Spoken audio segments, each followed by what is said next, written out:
My fellow Americans, the bombing begins in 5 minutes.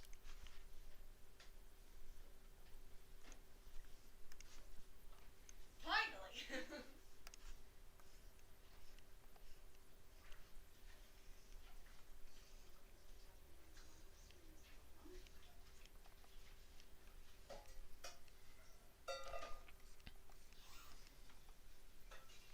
Oh god, where are we dropping? That's classified information. I think I might get arrested by the feds if I gave that information out. Just know that's gonna happen. In 5 minutes.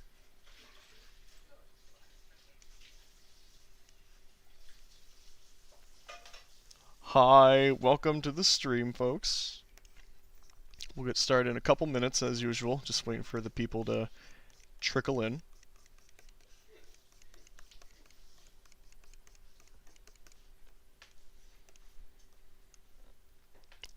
How's it going? We're doing pretty good. I'm a little tired, but good otherwise.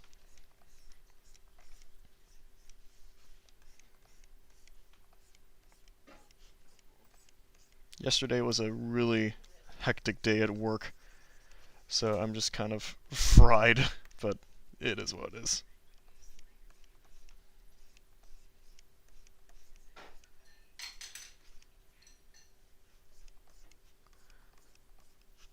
Okay, that is like the most pathetic paintbrush. I think I'll leave it as this. Hey, Basty, welcome. Should people request now or wait 4 minutes? Actually, the way I've got today's stream formatted is a little bit different, so I've actually already got a neat little backlog of requests that I've all got on a wheel, and I'll just be spinning the wheel and getting whatever I get on that wheel.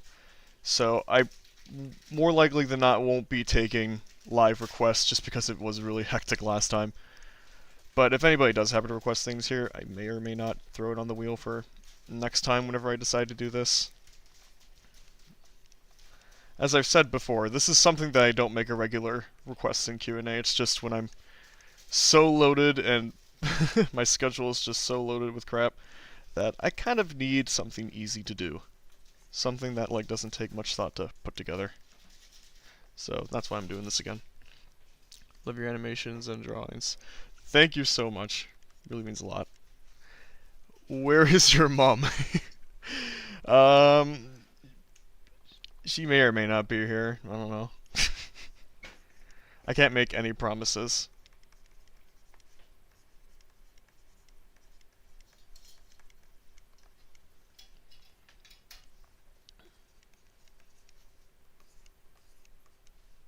Sup, y'all? Hey, Michael Howard, welcome.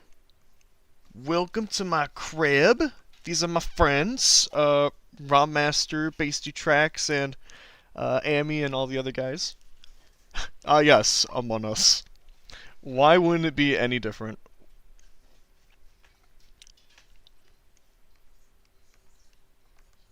This is my masterpiece right here.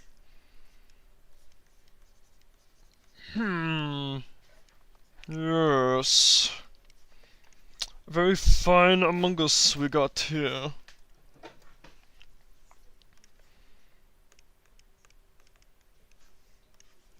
There we go.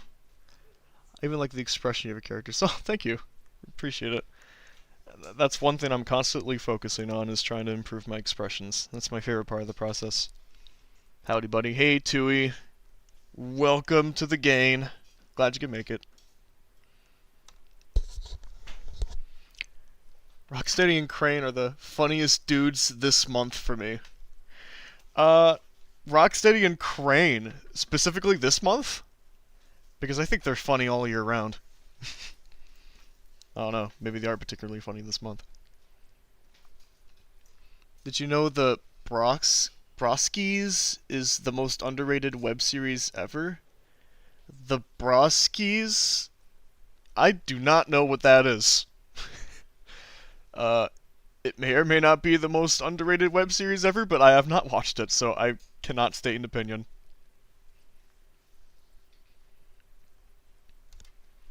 Okay, it is 1 o'clock, so let me get a drink of water.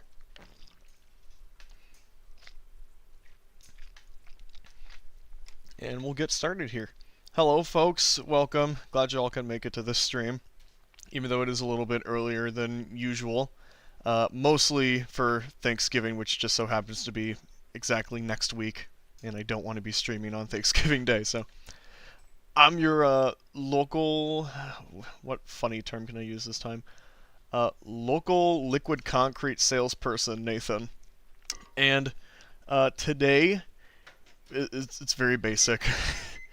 It just so happens these past few weeks I've had another one of those spells where I'm just so busy with so many things, whether it be projects, other endeavors that I've got, and I just did not have enough time to prep for something elaborate this time around. So that's why I've whipped out drawing requests and Q&A for the day, and that's literally all we're going to be doing. So the way I've got this formatted is a little bit different, because I know last time I did one of these things, I just kind of took live requests, just whatever people shot in chat, and it got a little bit hectic. People were spamming requests that I wasn't paying attention to, and I couldn't even remember like what I did and what I haven't done.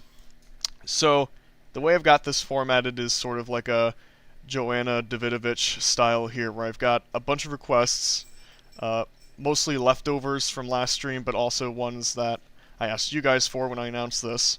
I've compiled them all to a wheel. Let me bring that up. This wheel right here. And so basically I'm going to be taking a spin on this wheel. Whatever I land on, I'll do that drawing, and then we'll just keep going for 2 hours or so. I just figured this would streamline the process and also save me from some stress too. Because I will admit, last time I did get a little bit panicked, a little frenzied at the end. And of course, you guys can shoot me questions at any point in the stream. I will answer most questions. Stressing that. I could not tell you like how many miles is between the Earth's surface and the moon. I'm not qualified for those sort of questions, but most of them I can answer. So I guess I've really got nothing else outside of that. It's just going to be a really casual 2 hours or so, and I hope you guys enjoy what happens. We'll see what goes on, but hopefully we'll have a gay old time. Do you take OC requests? In this particular instance, I'm not taking any live requests. But I guess if any do get left, I'll just I'll just throw them on the wheel for next time, whenever that will be. Again, this is not a regular thing. This is just when I'm kind of on my last knees and I need something quick to do for the stream. Like Joanna, she's cool. Yeah, Joanna's great. I had the pleasure of talking with her at Animation Y'all in February. She is the sweetest person. She's really nice. Hoping to see her next year. Draw Tim Avery from Son of the Mask. I'm not taking live requests. I don't even know who Tim Avery is. Do you enjoy Les Fils du Masque? I do not know what that is. I'll have to look that up later. Is he on the wheel? Who is? Oh, Josuke from JoJo. No, he's not on the wheel, but maybe I'll throw him in next time. What is 6-7? I will not answer that question. From what I know, it's just two numbers that mean nothing. Daggett from Dog, from a cat dog playing something with Pachika from Chainsaw Man. Very specific. Maybe next time. Say red leather, yellow leather 5 times. Oh, okay, I'll try. Red leather, yellow leather, red... Oh, I give up. You got me there. Joe Man, it spells, and newbie being like man's best friends. Not entirely sure what that means. Where is the continuum transfunctioner? Oh, guys, I can't answer these questions. What did I tell you? Okay, I'm gonna spin the wheel before I get back to the chat, just so I can get properly started here. Okay, so about a lot of the folks on this wheel, I know like half of these characters. The other half are just like, what the heck is this? So you're going to be hearing a lot of that probably this entire stream. I don't know who half of these people are. So, okay, I'm going to shuffle it again. I might have shuffled it already, but I don't know. And we're going to take a spin. Let's see what we get. Please be nice to me right away.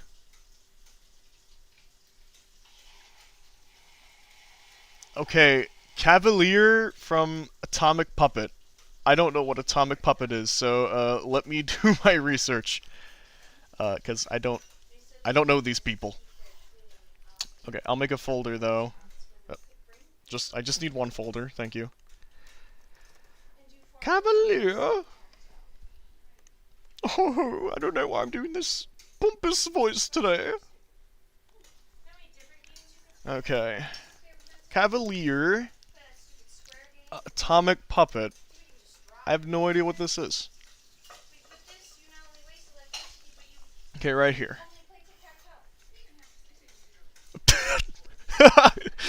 Okay. This guy?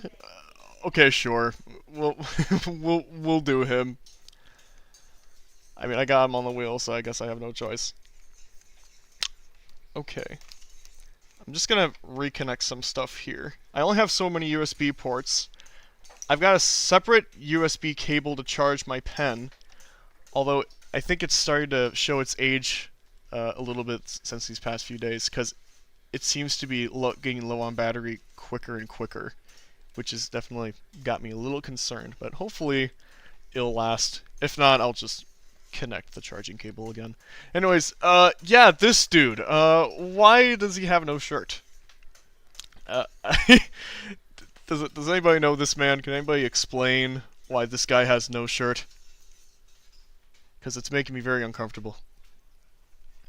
What are your thoughts on Smiling Friends? I have seen very little Smiling Friends, so I don't feel qualified to give an answer. It looks really fun though, so I definitely want to watch it at some point, but another day. He's got like the weirdest chin shape. What the heck is this? It's like a lump almost. Okay, his eyes are connected. I want to get that. He's giving you that DreamWorks face. Yeah, we're gonna go full on DreamWorks with this guy. I'll be impressed if anyone gets that reference. Oh, the Continuum Transfunctioner? Yeah, it'd be nice, because I don't get it. I fed up with this world, everybody betrayed me. Toss a WH-40K Space Marine into your bin sometime. Yeah, I can do that. You're like chicken. Cheap, cheap, cheap, cheap. It's a Canadian cartoon that had some of the same crew members from The Loud House making it. I was about to say, when I looked this up, it was like, Loud House? Hello? Yeah, it's got a very similar style, but it looked like it was a Disney XD thing? It might have been an import if it's like a Canadian sort of deal. But I can totally see that style now. Okay, he's got a nice curl of hair. Okay, I'll get his smile in before I do anything with his mustache. Yeah, I'm gonna give him a nice big Chad smile. That only seems right for this man. There we go. That man is shiny. He's very shiny, and it makes me uncomfortable, if I'm being honest. He's too shiny. This man, like, completely covers his body in oil every morning. And like cooking oil almost. Because Canadians are weird. Canadian animation is actually really awesome. It's just the TV stuff that, you know, is kind of... It's not bad, it's just kind of meh. But, I don't know. If you look deep enough, there's some really great Canadian animation. You actually don't have to look too far. Just watch anything from the National Film Board of Canada. Their short films. They are amazing. I love those things. Nate missing out on perfection? Is Atomic Puppet perfection? Do I need to watch this? Have I been sleeping on this show?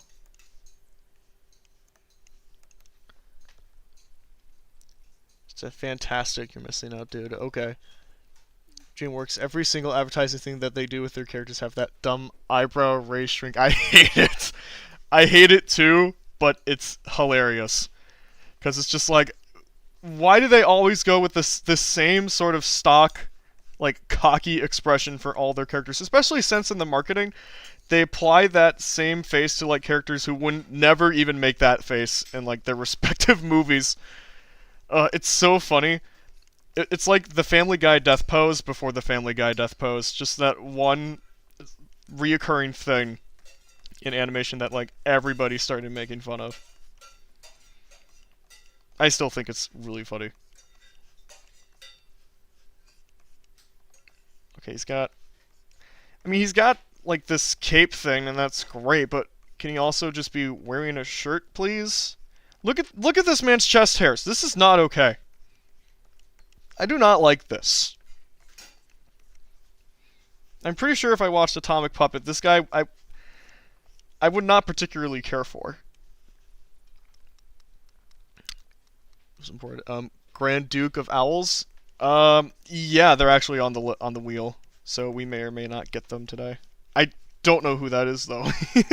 Like I said, I don't know half of these characters that are on the wheel. Okay, we gotta give him like really nice cheeks here with his face because he's pulling off a really hard smile. Because, you know, he's just he's a chipper dude, you know?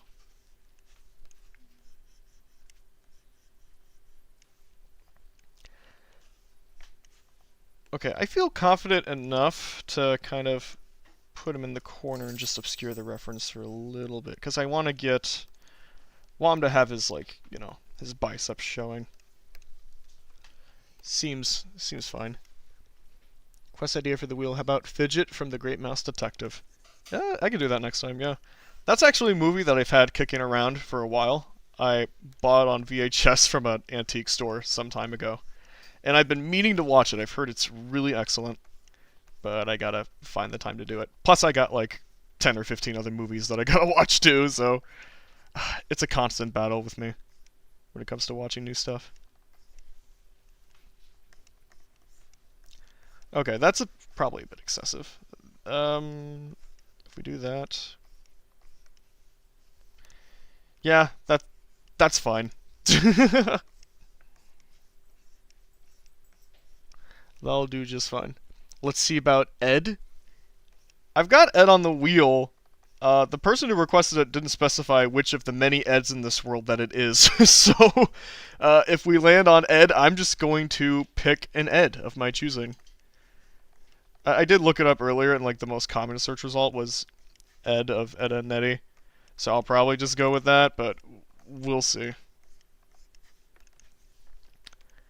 Okay, I think I'm gonna color this man now. I feel like it's time. Alright, what are this man's colors? Oh yeah, I gotta get those shines in there. Can't forget about those. Okay, I accidentally goofed, I think. Yeah. Ugh! He's almost all skin. I don't like this. Oh, and some of his teeth. I'm kind of clipping into some of his teeth there. Let's fix that. You know it's bad when the face is so frequent it gets dubbed the DreamWorks face? Yeah, you know it's bad when like it's been overused to death that like everybody just kind of knows it as that one particular thing. Exactly. Danny Antonucci and John Kay have proven me otherwise. That Canada does have some talent. That's true. Both of those guys came out of Canada. Now every character in Extraterrestrial Escapade should have the DreamWorks face. I'll make that a promo for the pilot. Like one of these days. That's how I'll promote it. It's just like... It's just a lineup of all the characters and they're sporting the DreamWorks face.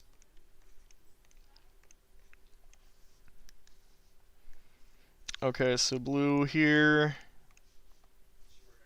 Gosh, I'm not super enthused by this man. He's kind of grossing me out. Okay, it's like blue steel for DreamWorks. Zoolander reference for the kiddos. I don't know what Zoolander is. Oh, I see what's happening. I'm just gonna have to fill this manually. This guy may be some weird superhero. Zoolander's classic. Ed, Ed, Eddie? Uh, yeah, possibly. That's if I land on Ed, that's probably who I'll end up going with, because you know, Ed and Eddie, it's cool. There we go. Why is it still bleeding? Whatever. I can fill manually. That's something I can do. The way he drew his face reminds me of Doug Dimmadome, over of the Dimsdam Dimmadome. But why male models? I don't. I don't know. I do not understand like bodybuilders at all in the slightest. It's like I'll see these pictures of like these ripped men, you know, flexing their stuff. They're so shiny and oily. It's just, and of course their waists are like are nothing. It's just I find it gross. This is not my cup of tea, no sir. Let me actually get the right mustache color.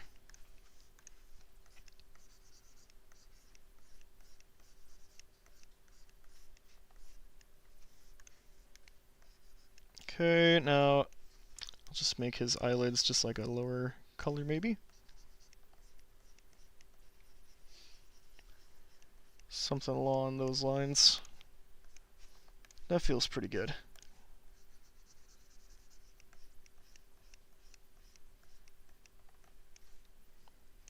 And then I'll get his mouth color right, even though it's like, you know, it's just a really subtle red. I gotta be accurate to this dude.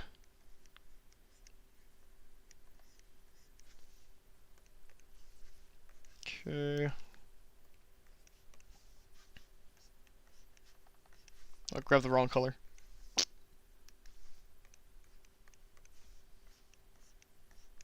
Okay. Just accentuate the line work a little bit more. There we go. That should do the trick. We're not done quite yet. I gotta I gotta add the shimmer because of course I do. Don't know which is worse, DreamWorks Pixar style or Beanmouth. I don't know. I guess it just depends on the context because like both can be good. I think it just depends on the approach because like there's some shows that can do the Beanmouth well and some others that just are complete crap with it. Same with like I don't know DreamWorks Pixar style, I guess if that's what we're calling it. It's like you can have a really good animated movie, but it could still just be completely worth no one's time. I've watched enough animated films to learn that to be the case. Okay, get the shine there. Now we gotta get his hair shine, which is just I'll just make it a white.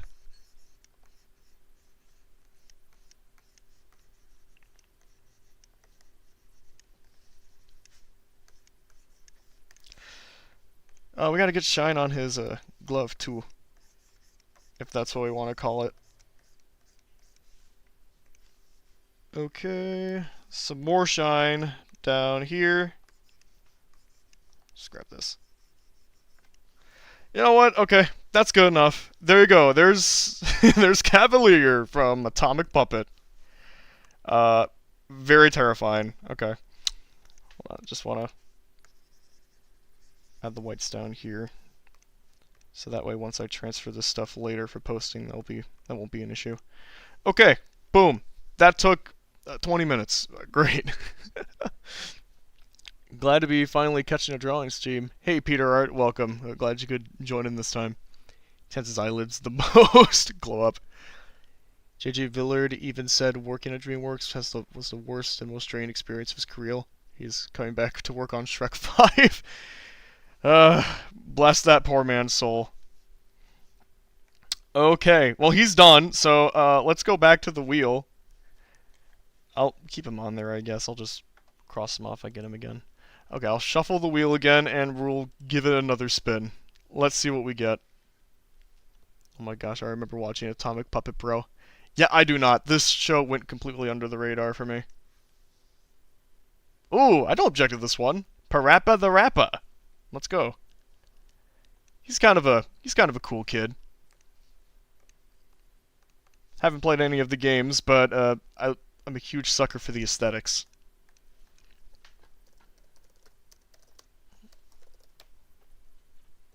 Time to draw some moms!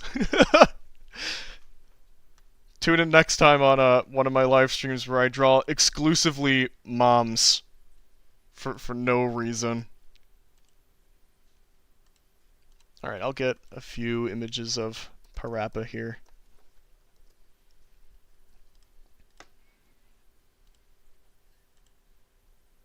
I'll just copy this tool. Oh. He's a funny dude. Now, if I'm gonna be honest, my first ever exposure to Parappa as a kid was with the PS3 like All-Stars Battle Royale game, because Parappa was a little bit before my time, at least with the original games. That was my literal first exposure to this man. Not a very good game, by the way. That PS3 All-Stars, very much just a Smash Bros, like a Smash Bros at home sort of situation.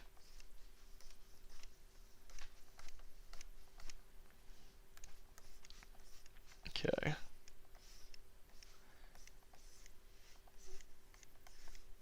Want to do this man justice. Want to get something kind of funny with his hat going on here. Okay, we'll do something like this. Oh, he's got that little frog on there. Oh my goodness, I gotta. What does it look like? Okay, it's just a little frog guy. Okay, well, I gotta make sure I leave room for that. Okay, gotta catch up here. Fiddlesticks! You should draw exclusively moms for Mother's Day. Maybe. Might not be a bad idea. I'm gonna redo this hat. I don't like it too much. It's like 2D, like weirdly animated thing style. It hasn't really like it. Yeah, it is really odd. It's got a very interesting, like I said, I call it an aesthetic. But it's just got an interesting style overall. It almost like it acknowledges that it's 2D completely, which I think is kind of neat. I don't know, it's got a look that, like, you know, most people would probably consider amateurish, but like, it's got life, dude. There's no other game that looks like the Parappa series. Okay. Now we're getting something that kind of feels right.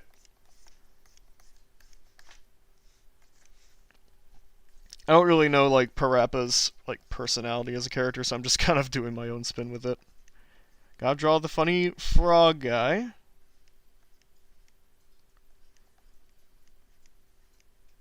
Close enough. Yes, that'll work. Most Smash Brothers clones don't really hit the mark. Yeah, well, I don't think I've actually really played that many Smash Brothers clones. I think it was that one, and then there was a Ninja Turtles one for the Wii that I didn't really care for either. But we played that a lot as kids. I was almost tempted to pick up Smash, like a Nickelodeon All-Star Brawl, just because Ren and Stimpy were playable characters in it, and it's like one of my pipe dreams is to play as Ren and Stimpy in a fighting game, but at the same time it's just like, is this the kind of game that I would actually pick up regularly and play, or is this like, I'd buy it, I'd play it once for the kerfuffles, and be like, well, that's the end of that. With where the video game industry is heading right now, it's like if I want to make an investment in games, I want it to be games that I know I'll be coming back to all the time.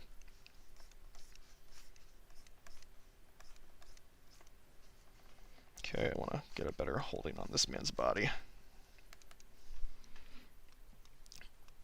Ever play Plants vs. Zombies? I played it several times as a kid. I don't remember like which one specifically, but yeah, I do have very loose memories of playing Plants vs. Zombies. I don't think I ever really had it, or like my parents ever had it, but I think I played it at like friends' houses and stuff. And what are your thoughts on the upcoming SpongeBob movie? I literally know nothing about it other than the fact that I've been seeing it like advertised on like baking soda products. And I'm being 100% serious there. Like, I know nothing about it. My question is like, we've got so many SpongeBob movies at this point. And SpongeBob in general is just a character that I think has been kind of oversaturated. I mean, I love him, don't get me wrong, but it's just like, let's put the old man down. Get some mic in there. It's kind of important. Yes, I agree. Love weird styles for games to make so much more interesting. Yeah, absolutely. Even if like a game is not perfect, if aesthetically it's bizarre and strange and it's got a lot of charm, that's honestly all it takes to like, really sell me on a game.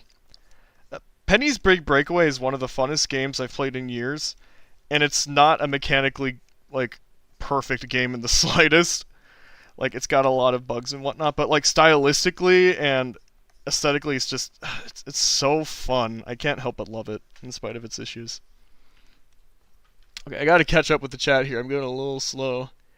Every SpongeBob movie after the first one is just like child pandering, just meh. I thought Out of Water was fine. Like, it wasn't bad. I haven't seen any of the other ones since then, though, so I really can't make an opinion. Nicktoons, he's just upbeat rap bro in a nutshell. Yeah, basically. That's Parappa for you.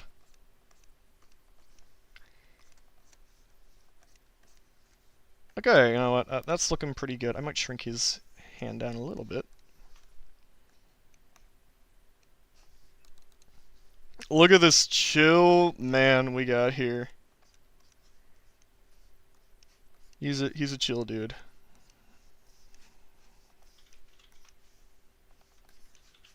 Yeah, we'll just keep it like that. Okay, let's just give him some color real quick. I'll go off just the game art, might as well. Okay. Nicktoons All-Stars was mid. That's what I heard when it came out. It's like, it was really hyped up, like, when it was gonna get released, but then it came out and everyone was just like, it's fine. And then everybody moved on. Like, even with, like, the sequel, I don't think most people really cared about it, even though I heard it was actually better. Okay, definitely a game you'd buy if I had a massive discount. Yeah, pennies.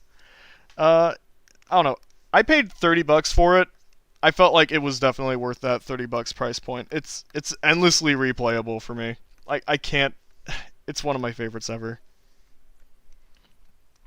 Sponge Out of Water was Kino though, but I agree it all went downhill since the third one.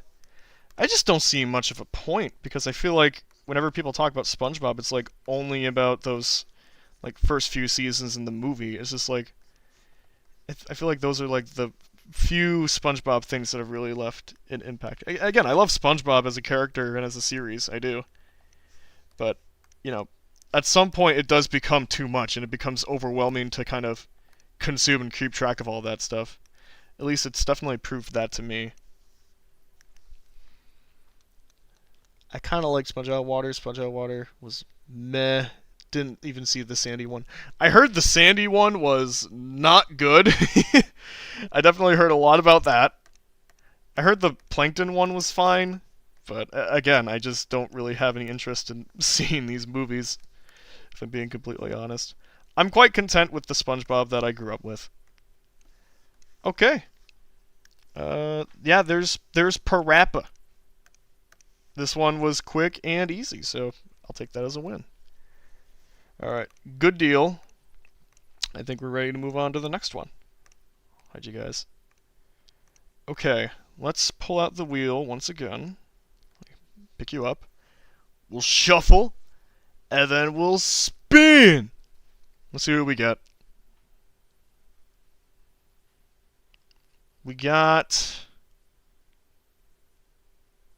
Okay, Janner from Wingfeather Saga. Okay, I'll have to look into this one too. I am aware of Wingfeather Saga's existence. That's about it, though. Heard it's really good, but I haven't seen a lick of content from it. So.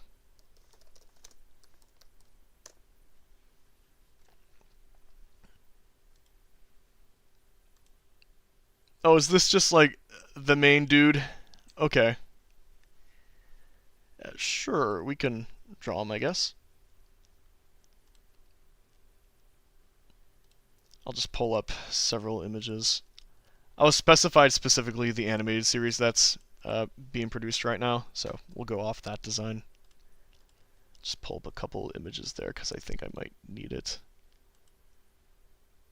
It almost looks like a video game. Just the way it's rendered. You know, this is a good boy.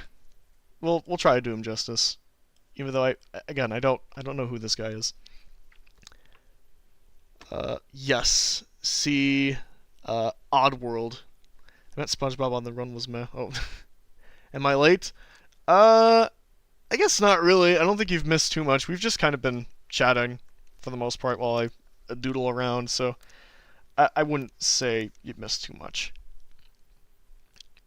Sponge has been pretty hit or miss. I don't agree that the show has gone down in quality. Some episodes are great, some are bad. It just seems like, yeah, the batting average is just kind of so-so. But again, I haven't watched a lot of modern SpongeBob, so I don't really know where the show sits. I really don't have anything to say about new SpongeBob. I just know that's like I don't really have the commitment to catch up on all of it. Did bring new life back into the SpongeBob franchise, mostly because Hillenburg and other known OG crew members returning to the show as well. Yeah, I think that helped out a little bit with Sponge Out of Water. Even though it was still just like a very okay movie, at least it had that going for it. Came back until his passing in November 2018. Yeah, I like everybody else, I really still can't get over his passing because it was just it felt so out of nowhere, even though his ALS had actually been developing for many years before then. It's still very sad either way.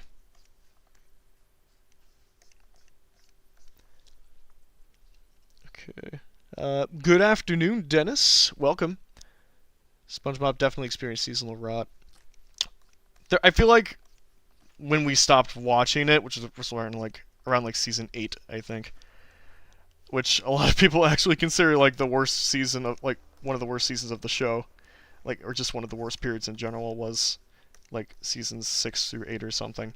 That's around the time we just stopped watching, so I don't know. It might have gotten better since then, but again, I'm not sure if I can get through all of it. Same as Simpsons and Family Guy. Yeah, it just happens when you refuse to let a show die, which I think is a massive problem.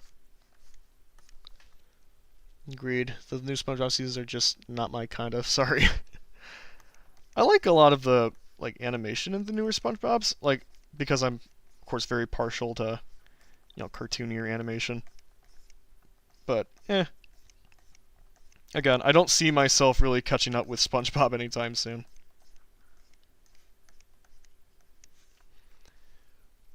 Literal is a cow for Paramount. Every single movie post outside of water is just, hey, look, SpongeBob is relevant again.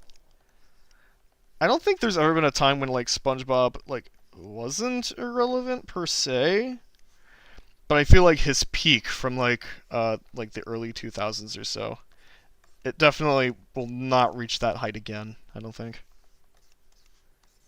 Okay, I'm just gonna do a really quick cheap book back cover effect sort of thing. It's not gonna be perfect. I want to make sure I do at least a decent amount of requests, so if some of these are a little off, then it is what it is. But I am doing my best. Watched a lot of SpongeBob recently. It's kind of okay, just focusing on newer fans than the originals. Also, yes, the Sandy film sucks. I just know that it looks awful. I saw clips of it and I was like, oh gosh, this looks like it was this looks like a licensed PS2 game almost. Just what were they thinking with this? Okay, let's see if I can't get this guy's eyes right. I mean, this hasn't turned out too bad so far, I guess. Although I realize that's going to be a little hard to include his other eye. Actually, you know what? That's fine. We'll go with that. First SpongeBob movie was the Dark Era. Yeah, that's what I hear all the time, was right after the movie, so around 4 through 8 was the Dark Ages.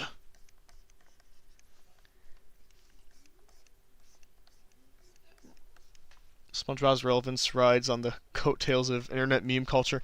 Yeah, basically, like meme culture and nostalgia, I think. Like, I really don't think most people catch up with new SpongeBob. As fun as some of the new stuff can be, it's like I don't think most people I don't think most people really care. I think at this point there's just like I said, there's just so much content now that I think it kind of scares people away from just trying to catch up on all of it.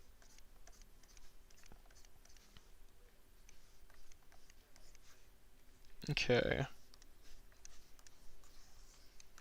We'll raise it a little bit. I kind of want to get his hands on the book. Is now racing cars with Sonic and Steve! And Creeper. Don't forget about Creeper. That's still like the craziest thing to me is the the crossover DLCs for the new Sonic racing game.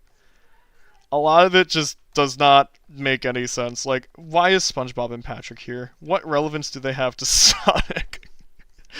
I don't understand. It was obviously just because, it would be really funny if we had SpongeBob and Patrick in a Sonic racing game. It doesn't make sense. It really don't. Like, it makes my brain broken.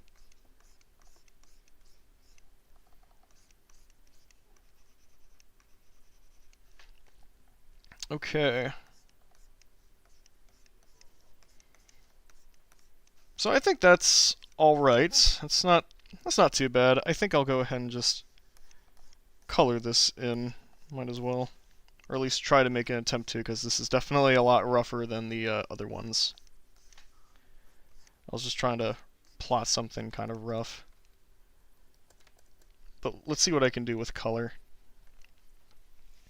SpongeBob smells a literal piece of crap in the film. If anything, that just reminds me of like in the Disney live-action remake of Pinocchio, Pinocchio just sitting down looking at a pile of horse crap. I was like, yeah, that's pretty indicative, I think. How about a fan art of Webkinz Ribbon Yorkie? Maybe for another time. Again, I'm not taking live requests. I've actually already got like 4 Webkinz characters on the wheel. Yes, if I get them, I will actually try to draw the characters. But we'll see if I land on any of them. It's a lot harder to color like 3D characters just for the fact that like, they're 3D. I can't just like pull flat colors or anything. But I am making an effort here. And if it ain't up to snuff, then it is what it is. You live and you learn. But I am trying. How about okay, like the Pinocchio remake, exactly. Type in Webkinz Ribbon Yorkie on Google to find images of Ribbon Yorkie. Oh crap, I had no idea how else I would have been able to do that. Thank you. I've been using Google Images this entire stream. I think I'll be fine. It's true, Zach worked on season 11 episode, and Max Gilardi also worked on episode of season 12. Those names sound familiar, but they don't ring a bell immediately.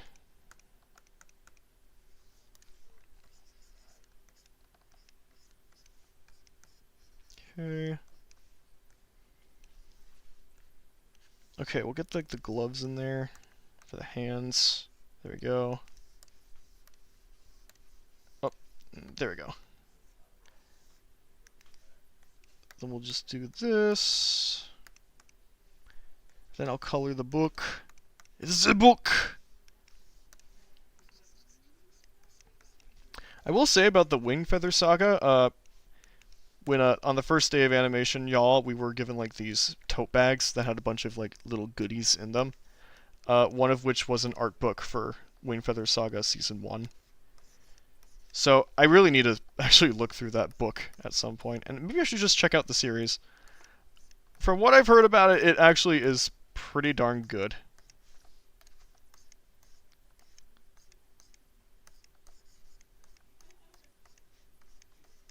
Okay.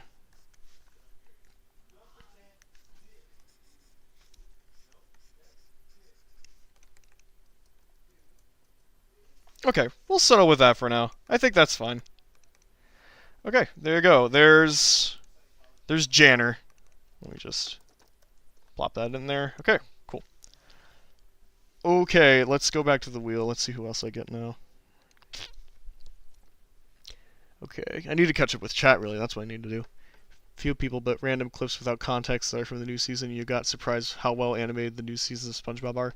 Yeah, it actually is pretty incredible how well animated they are. You got to give the animators credit. It's probably the best TV cartoon, like best looking TV cartoon right now.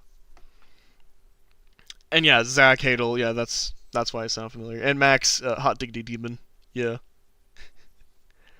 Question: what Walt Disney Animation Studios film do you consider to be overrated or overhated? Overrated and overhated. Okay, well let's see. Overrated. My pick would probably be Frozen. I guess that's a pretty popular one, but it got so many accolades when it came out, but it really is probably just the most vanilla Disney movie ever made. I firmly believe that. And overhated, I would choose The Black Cauldron. It's not Disney's best film by a long shot, but at least it's very interesting from a historical perspective, and just watching it, I don't know, it's very fascinating if nothing else. But I do think it gets clowned on way too often. Okay, let's spin the wheel again. Let's see who we get.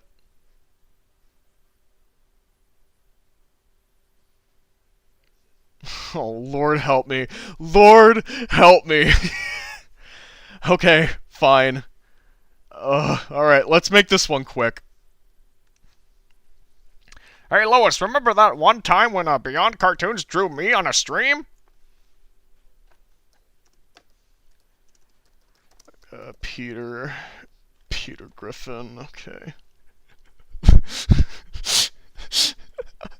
Moral of the story, do not look up Peter Griffin on Google Images. Worst mistake of my life.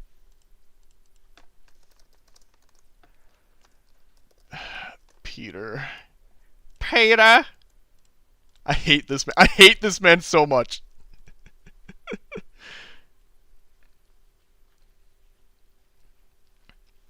You know, I just need the one image of him, you know. I don't need any more. This is fine. Nobody remembers Dinosaurs 2000. May it rest forever in the memory of the 20 people that actually saw and liked it. I watched Dinosaur not that long ago, a couple months back, because I remember watching it as a kid, but I really had no memories of it outside of that. It's actually not a half bad movie. I don't think it's great, but it's at least an interesting watch. Peter was not bad if it gets hate. I don't know why it's revolutionary. I think the graphics for it still hold up pretty well after all these years. Is the wheel still up? Yeah, the wheel's still up. I knew it was going to happen at some point, but glad somebody pointed that out. Nobody needs to see me draw Peter anyways. I don't know why anybody would care about that. But yeah, the graphics on Dinosaurs for 2000, really amazing. I just wish it was like a little less dialogue heavy. I just wish it was like it was more like a nature documentary rather than just like, yo, talking dinosaurs. I think I made Peter Griffin's head too big. I don't care, honestly. I really don't care. At this point, I don't care if this is like the worst drawing that I do on the stream. I like I said, safe search not very effective. No, not in this case. The guy that killed animated adult comedies. It was expected. I guess if you want to call it that, yeah. I just think Family Guy is like the quintessential bad cartoon. Like the bad adult cartoon. It's shocking and offensive, and that's about it.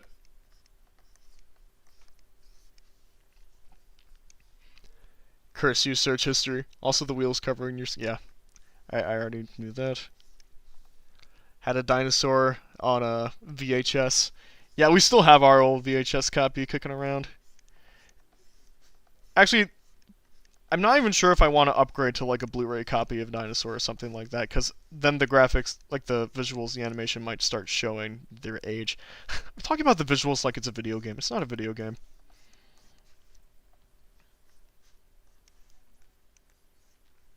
Okay. Alright, that looks fine. Let's just color this quickly. Let's move on. Most of the people think it is a boring film, and that was the reason. Uh, Not a lot happens in it. I think my biggest problem is just the fact that like it's kind of, I almost feel like what's the right word for it? Because it's not boring. I think it's just dragged out a little bit. Like not a lot happens in the movie. At least if you ask me. Those eyes, yeah, those eyes. Safe search now. As faulty as it can be, is still not nearly as bad as the unfiltered internet of 1999. Yeah, definitely not near that level. Thank the heavens. Wasn't at first though. Was solid then, of course, with popularity peaked and went downhill. I think at some point with Family Guy, they just stopped caring. Like they knew they were just gonna keep getting episodes year in year out. So I think at some point they're just like, we really don't need to put effort in this anymore. If they did in the first place, I don't know. But and yet the show is still running with lots of rip-offs. I think that's actually the biggest curse of Family Guy, is that like every adult show now, every other adult animated series wants to be Family Guy. So it's like every other show is like just a Family Guy knockoff, and it pains me because adult animation can't be good. It really can. Lois. I don't even know if that's how you like spell out Lois, but you know what? I don't care. There's Peter. Let's do another one. Can you put a gameplay of Subway Surfer to look away? I'll just get a footage of Subway Surfers in front of Peter. Look, Lois, I'm on the stream. Oh, hey, Dinsify, welcome. Glad you can make it. Every time I watch Family Guy, I'm reminded of the South Park episode where they find out the show is written by manatees grabbing random balls with words written on them. Family Guy is like the definition of that sort of writing. You got a smug look spot on. I'm happy. I'm really happy. The Fox adult animation curse. Corporate interest, basically. Hey, Lois, remember the time we almost got a Flintstones reboot but looked the same as Family Guy? I do remember hearing about that some time ago. Alright, let's spin the wheel. Let's get my mind on something else now. I can only take so much Peter. He's starting to infect me a little bit. Okay, Grand Duke of Owls from Rockadoodle. I think that's the Don Bluth movie. Okay, I have not seen Rockadoodle, so I need to figure out who this man is.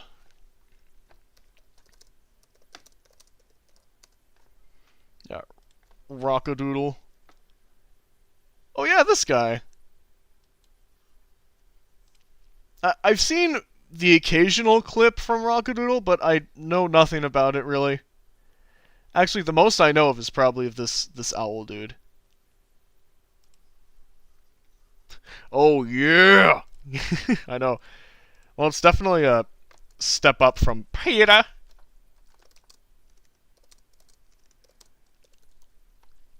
It's an owl. Oh, okay. Thank you for letting me know. I wasn't really sure what that was at first. Yeah, that's the giant owl with the cape. Yeah, that's what I've learnt after doing some research. Oh, this might be a good reference, actually. I think that's like an actual color model used during the film. That's what it looks like. A lot clearer than, like, that shot. Rockadoodle from a visual perspective looks pretty neat, just because it is Don Bluth, but I've heard it's not one of his best pictures. I haven't seen it, so I won't say much beyond that, but yeah, I know very little about this one movie. Okay, Owlman. Let's do this. Let's figure out how this man's construction even works. It's kind of hard to nail a character of like the Disney or Don Bluth ilk, like first try right away. So I will do my best.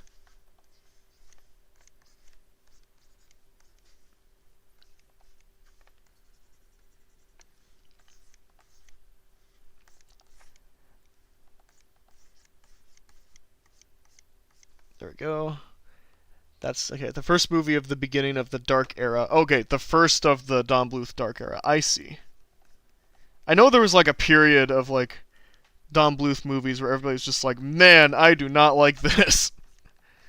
I think it was this one, Pebble and the Penguin, and then I think it was A Troll in Central Park was the last one. That gets labeled under the Dark Era. I think all his owls are that owl. Even the Secret of Nim one actually kind of looks like this. Not exactly, but, you know. Okay, I gotta get the beak shape right a little bit here.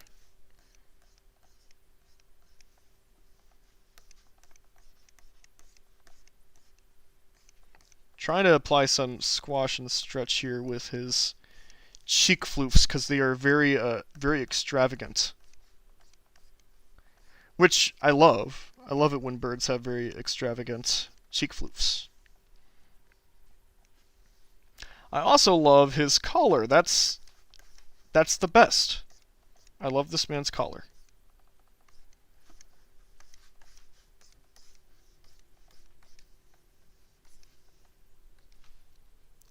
Don Bluth was very unlucky in the 90s. Yeah, unfortunately. Bluth was very successful. He was like picking up speed in the late 80s with his movies, but by this point, once movies like this started coming out, it's just, I think he was basically at the end of his rope, his studio. Which is unfortunate because, like, I think his studio was really like the first decent competition Disney had in years. But, like, it wasn't just like competition, it was like actually competent movies being made that actually rivaled Disney's in a way. Anastasia was like the last real success that he found, I think. And then, of course, Tiny was kind of the ending of that. Yeah, also definitely related. Yeah, Anastasia was the only good movie in that era. Yeah, at least the only one that really did well from a commercial and critical standpoint.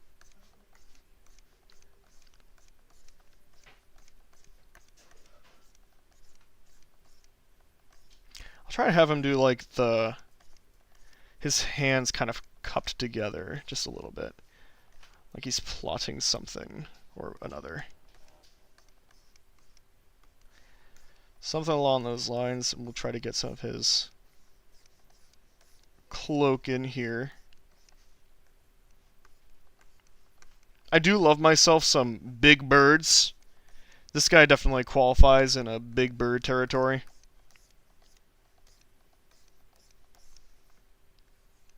I suppose I would want his shoulder to be kind of up there in retrospect. I love Tiny. It was a movie ahead of its time. That's what I've heard, is that Tiny is actually a pretty competently made movie. I think it was just how it was marketed, and I think at that point in history, the public was just, they were just starting to lose interest in hand-drawn animation because CGI was this brand new thing and all that, you know. I think if Tiny came out, like, a little earlier, it might have done better. But I think it was just like changing audience interests that were kind of holding it back. Yeah, I heard that one is actually pretty solid. Like Treasure Planet. It always kind of screamed Treasure Planet to me. Like it always, like, it looked kind of similar to that. Okay. If I had more time to work this out, this probably could turn out a little bit better, but I'm trying to, you know, be a little fast on these so I can do more drawings.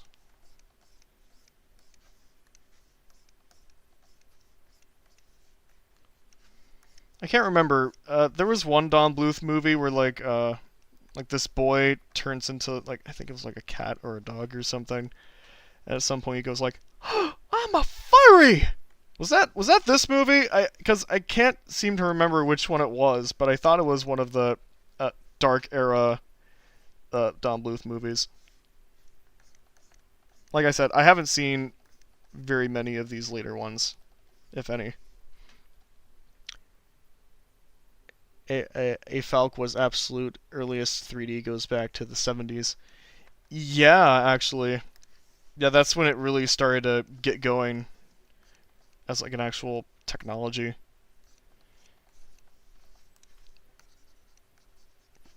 Hey, guess where I came from? A computer. Me and my hat. And everything else you're gonna see in this film. Okay, I need to look that up. There was an early 3D animation reel from like a marketing company from like 1974 or 75. It was a demo reel. No, Synthavision, that's what it was.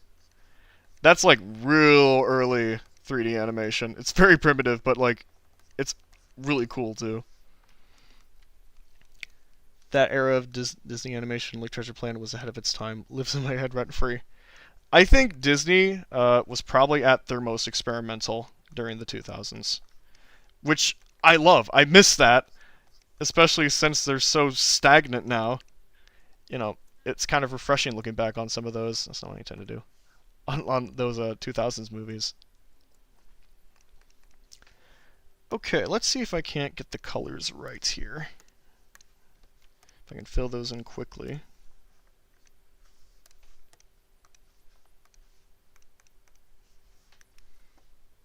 I think the public didn't like the naked butt scene because the animation is for kids mentality. There may have been some pearl clutching. Okay, I wasn't aware of this butt scene. Um, that might have, yeah, that might have raised some eyebrows from parents, I would imagine. I wasn't aware of like any butts. I kind of find that more funny than anything else.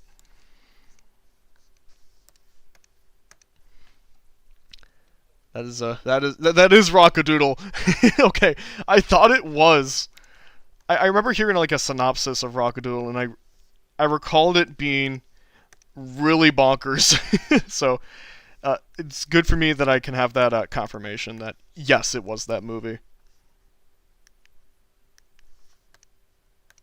I like this owl guy though, and if I remember, he plays like some sort of organ of some kind.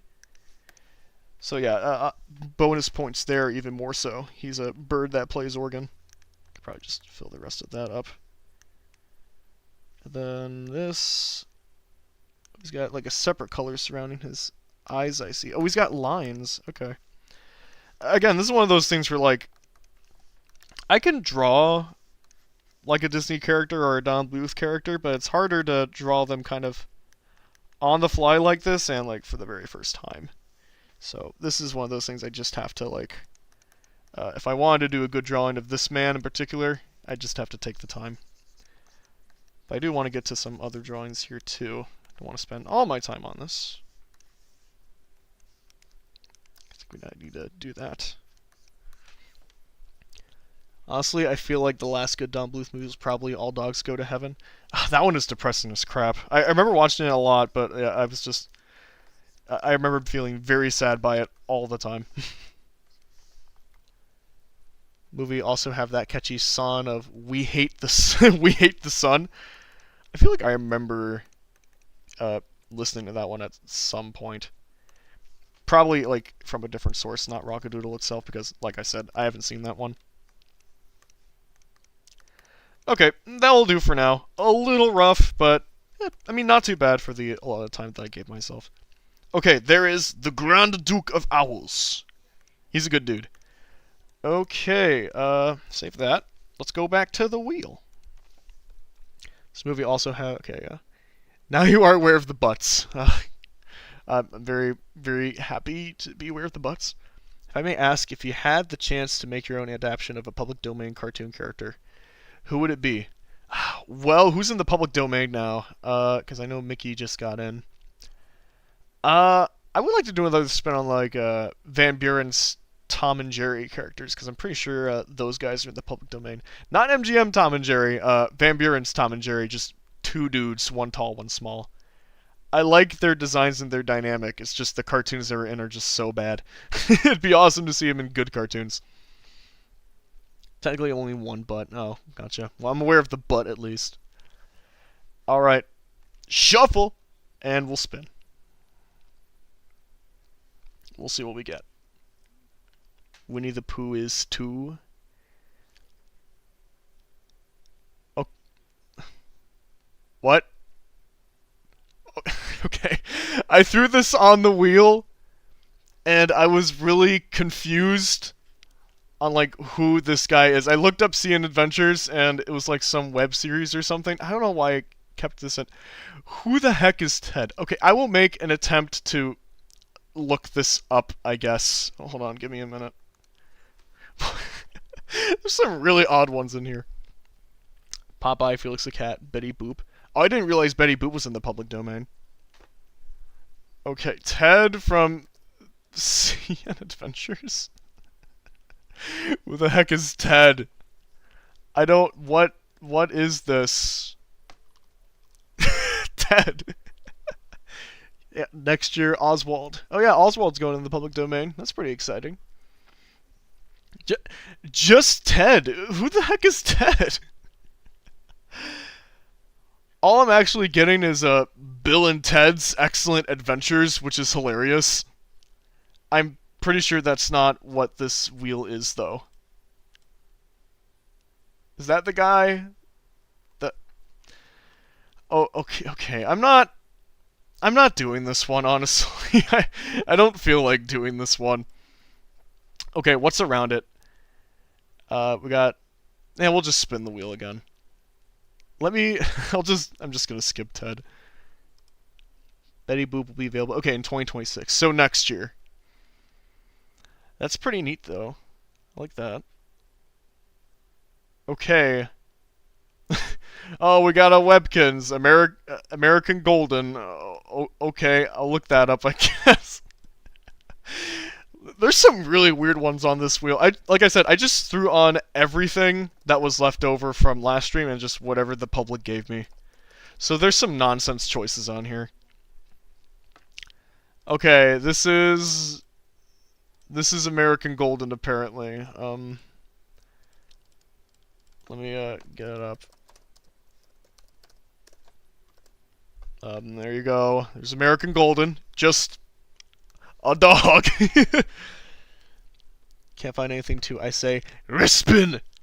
I mean, you wouldn't mind a drawing of that, though. Bill and Ted, that is. Yeah, Bill and Ted. Hey, dude, I just thought of something. What? What color is an orange?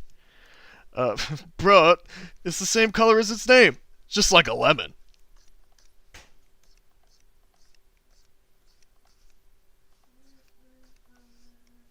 Okay, this guy's looking really sad. Actually, he's looking more confused than anything else, so I'll just draw him confused.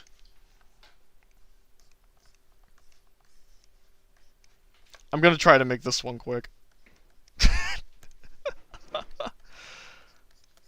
He's got the nose.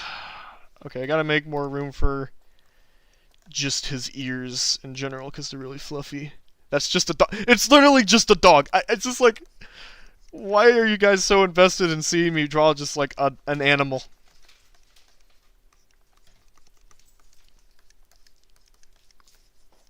Now, I literally have no connection with Webkins other than the inspiration for Joe Groundbeef's pet, Artie Aardvark, was derived from an Aardvark plush that I got years ago. Which only just so happened to be Webkins. I didn't know that. And I didn't really care, so... Oh, I also had a plush Dodo that was Webkins, apparently, but I did nothing with that either. Make him look sick and tired of his 9 to 5. I like that. You know what? That will make that his hand. Actually, no, he's gonna be holding a suitcase.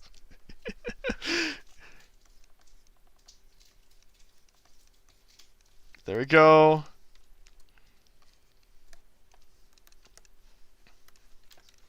Yeah, he's just holding his suitcase because he works a 9 to 5 office job.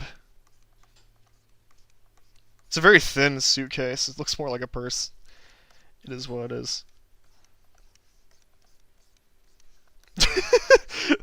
This is funny. He's just a dude. He's a dog boy. You know what? This is great. This is fun now. Okay. There we go.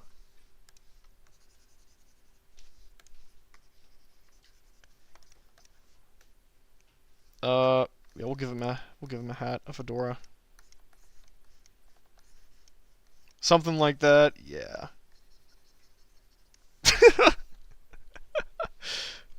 They have seen things, yes. Its head looks like the dog from Mission Hill. I didn't even know there was a dog in Mission Hill. He looks so done. Capitalism got the better of him. It really did. The poor guy. The poor, poor dude. Alright, let's color this man in real quick.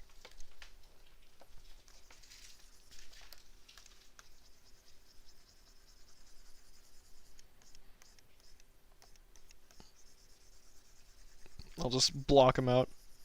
He's only a handful of colors, so I'll just color this. This is one leg. This is other leg. This is great. I'm glad I was able to spin this into something a little bit more exciting. Can't forget about his kind of golden, like, thing, I guess, his floof. We'll add some definition to his ears. His tail maybe might be a good spot. Okay. Some white on the eyes, and there you go. There he is. There's American Golden. He's just coming back from work from his 9 to 5. Alright. Beautiful. He's addicted to dog treats, something to take him off the edge. Oh no.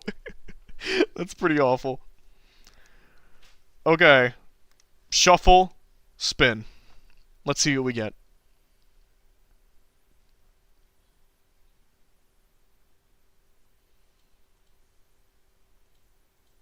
We already got you. Where are you on here? I'm just gonna get rid of you. I've already done you once, Janner. Not again. Shuffle, spin.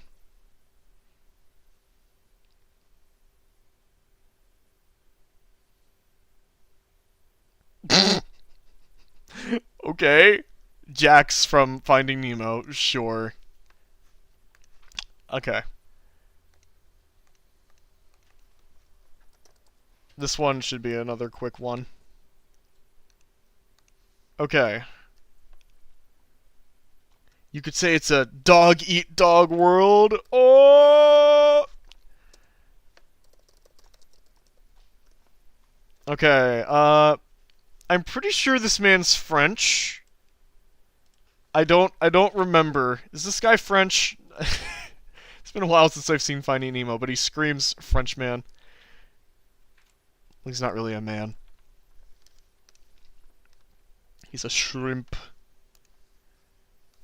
He's a very magnificent dude.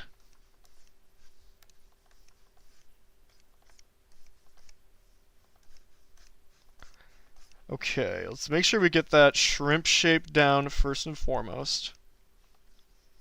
Because that will be important later. He's pretty French, I think. Oui, oui, he's French. He just screams French.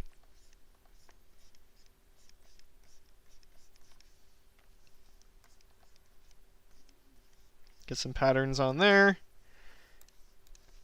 Okay, gotta shrink him down so I can actually fit his eyes, because that might be kind of important. Cooked shrimp!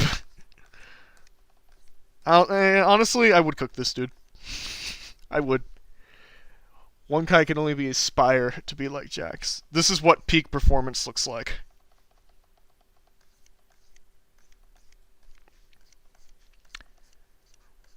I think I'm just gonna give him like a very judging look.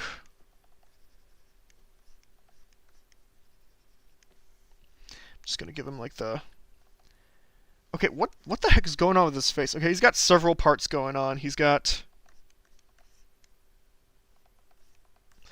I gotta make sure I get those... the lips in there. Yeah, there we go.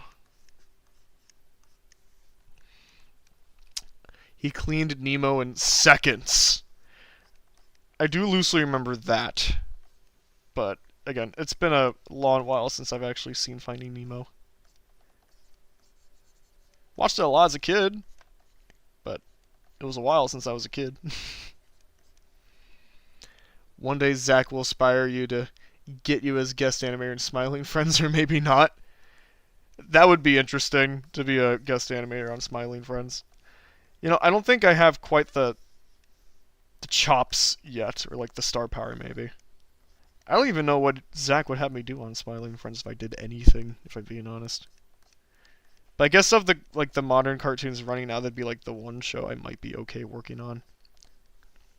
Because, you know, it's one of the few shows these days that actually gives a decent amount of control to the actual artists and what they want to do. I mean, most Adult Swim stuff has been like that forever.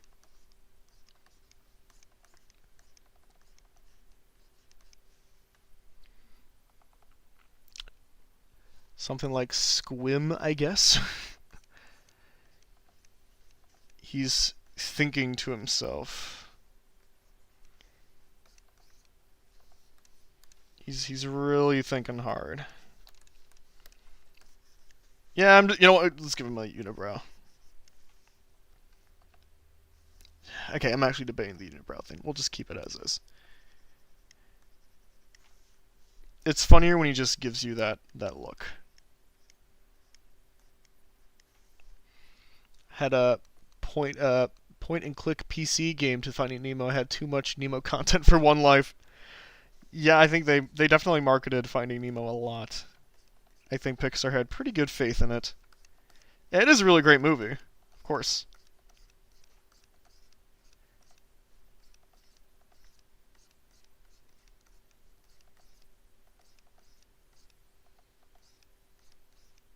Okay, I'm trying with his legs. But with most creatures like this, you know, it's just like, okay, you have too many legs. Way, way too many legs. Here's what I'm gonna do.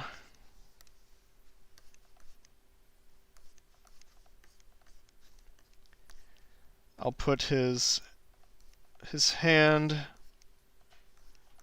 kind of up here, maybe. He can kind of hold on to it. That way I can have room to put his legs without just making an incoherent mess. Might be a good idea. It's just hard to do legs, like so many legs in perspective like this. I think that's the biggest challenge. I think that'll be okay. That will suffice. Okay, there is French Cleaner Shrimp Man.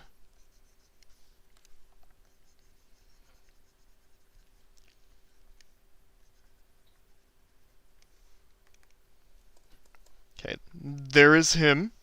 Let's get his colors in. I think I had that 2 Nemo game from a cereal box.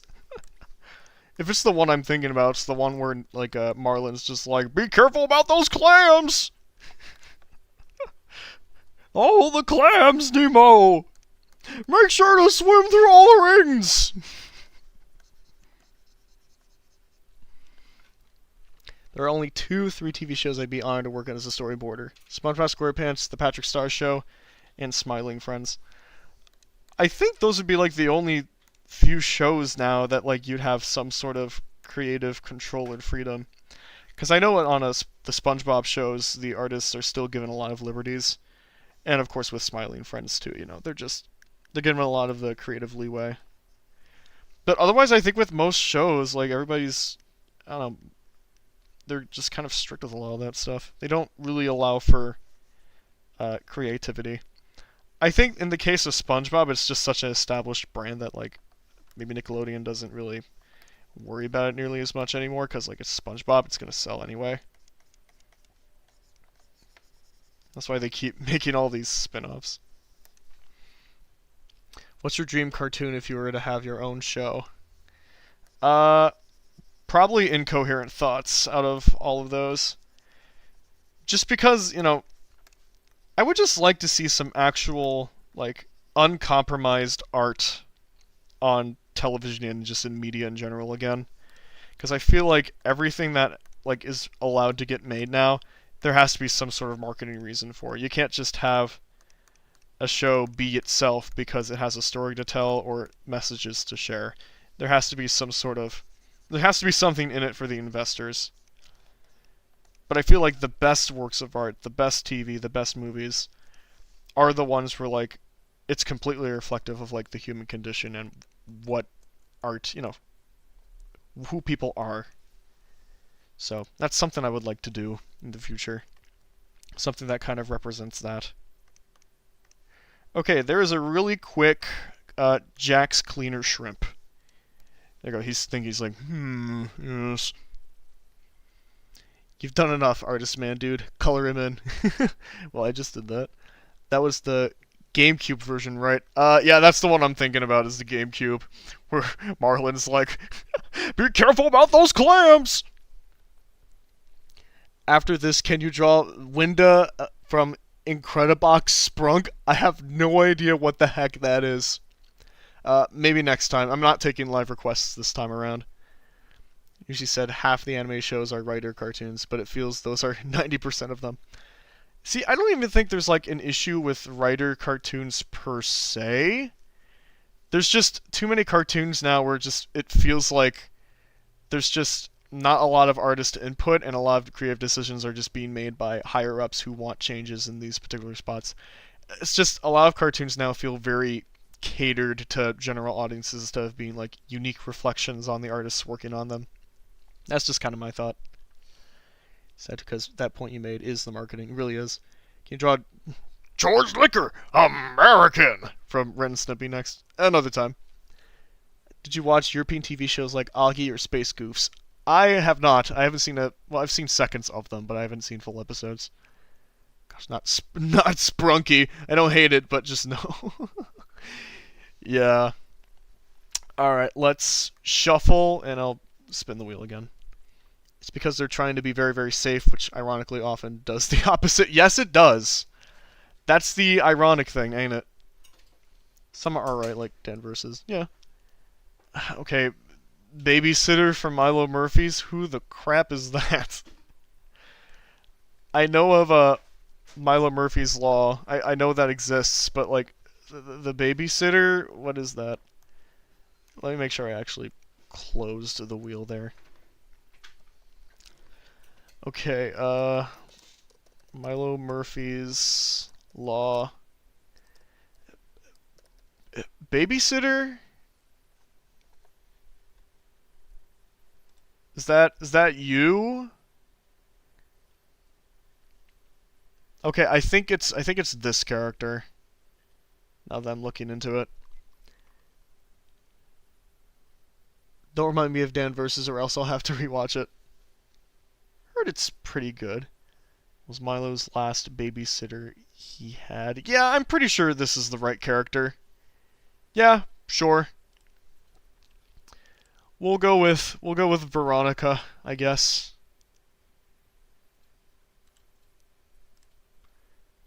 Got a long time I don't hear that show name. I know it was a huge talking point for a while, but then after it ended, it's like nobody talked about it anymore. I personally haven't seen anything from it, so I can't really speak my opinion on it.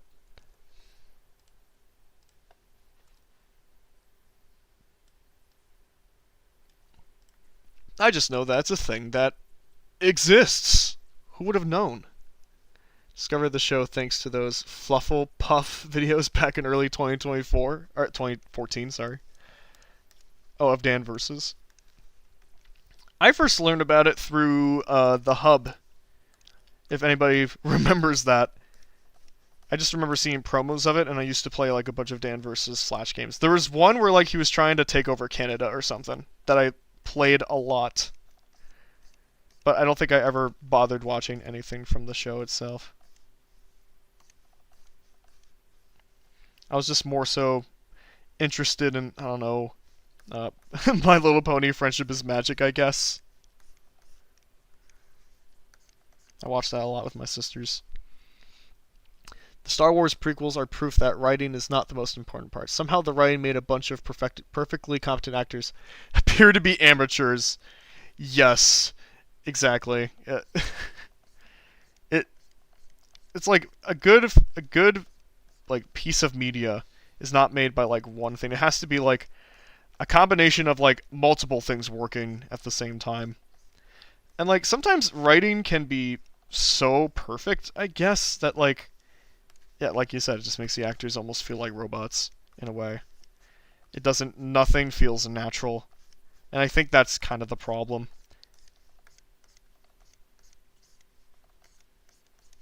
Okay, she's got that. Only saw the telemarketer episode back then and saw the rest of the episodes a few years back. I'll watch some Dan versus one of these days. I heard it was good, so I'll throw it on my bucket list of 20 or 30 other things that I need to watch, but we'll get to probably in like 6 months or so. Again, I'm very inconsistent with that sort of stuff. Rip the Hub. Yeah, seriously. I loved the Hub. That was my childhood space. Alright, I'll kind of do like my own take on Veronica for now. Just to see what comes up. Get the arm in there.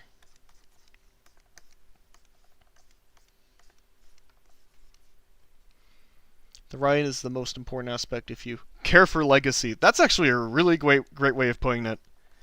For longevity, yeah, the writing really is everything. Although I will admit, as an animation guy, there are some movies and shows that I do really enjoy, almost like entirely for like the visuals though. Even if the writing's like not so great. It's mostly older movies that are that case though, not necessarily like not newer animation. The Avatar films are evidence of this. They can make a whole lot of money but have no cultural impact. Exactly. Even with this like new Avatar movie, it was like what was it called? It wasn't The Shape of Water, was it? It was Water something. But that movie made a truckload of money, but like do people still talk about it? I don't know. I really don't know. I just kind of get reminded of like a slow starts video on the the Avatar fan base, I guess, trying to get formed. That really didn't go anywhere.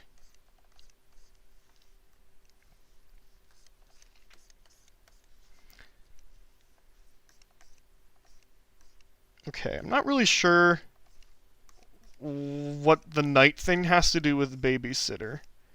Again, I haven't seen Milo Murphy's Law, so I mean, if anybody has and knows the lore, fill me in, please, because I'm very confused, just a little bit.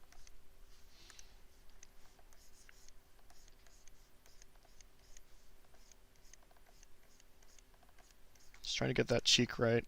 The shape of it was a little bit weak. Shape of Water, I think it's the yeah, that movie. Yeah. It was Water something. I forget what it was called. Again, if that's testament to the lasting power of the Avatar series. Act without emotions in a cartoon show. Insert your boring personality character. That's the problem. I think that really is like the problem with a lot of that. It feels like a lot more of these shows are more concerned about like, I don't know, that rather than writing good characters. It's kind of my thought. The Shape of Water was pretty decent, but because it ends in a place where you know a sequel is coming, it felt incomplete. Style over substance. I'm like that with video games. I can stand the jank gameplay if the world and characters are interesting. I kind of prefer that. Yeah, that's fair. Oh, not Shape of Water. Whatever the Avatar movie was. Again, it was Water something. If the hub have come to my country, I would have watched My Little Pony and Dan vs. way earlier than I did. It seemed like a channel I could watch alongside Cartoon Network and Nickelodeon. The hub had a good amount of stuff. Like, that's actually where I first heard about stuff like Animaniacs, because they used to have a lot of imports for stuff like that too, of like older media. But no, they had tons of stuff. I just missed it because it gave me and my siblings a place to just kind of B kids, I guess. So no, I really enjoyed it. I missed them.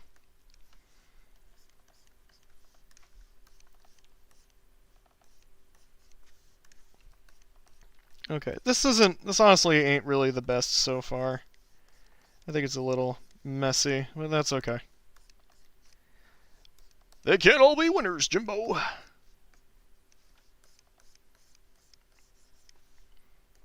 don't know, maybe the color can save this. I think her helmet was because she worked as a delivery driver for a medieval-themed fast food shop. Oh, interesting. I guess that would line up with the show, yeah. See, I thought it was like some weird time travel thing. I don't know. It wasn't occurring to me. Just like, does she work at like White Castle?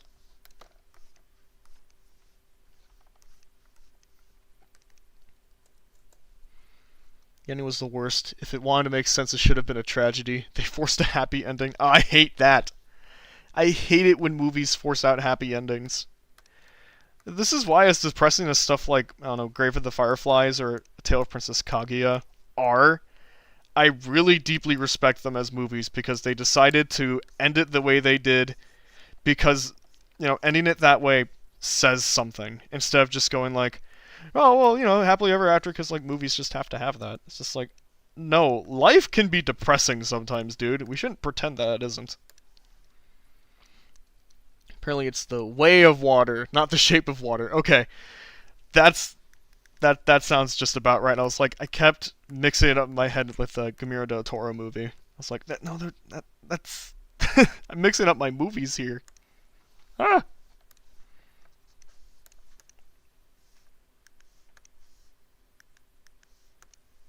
Gosh, I got a lot of gaps going on. I need to amp up my game here. Okay. They had actual content instead of toddlers slop like Discovery Kids. Yeah, you know what they had? They had the what's. They had Animal Mechanicals. Those are real gems right there.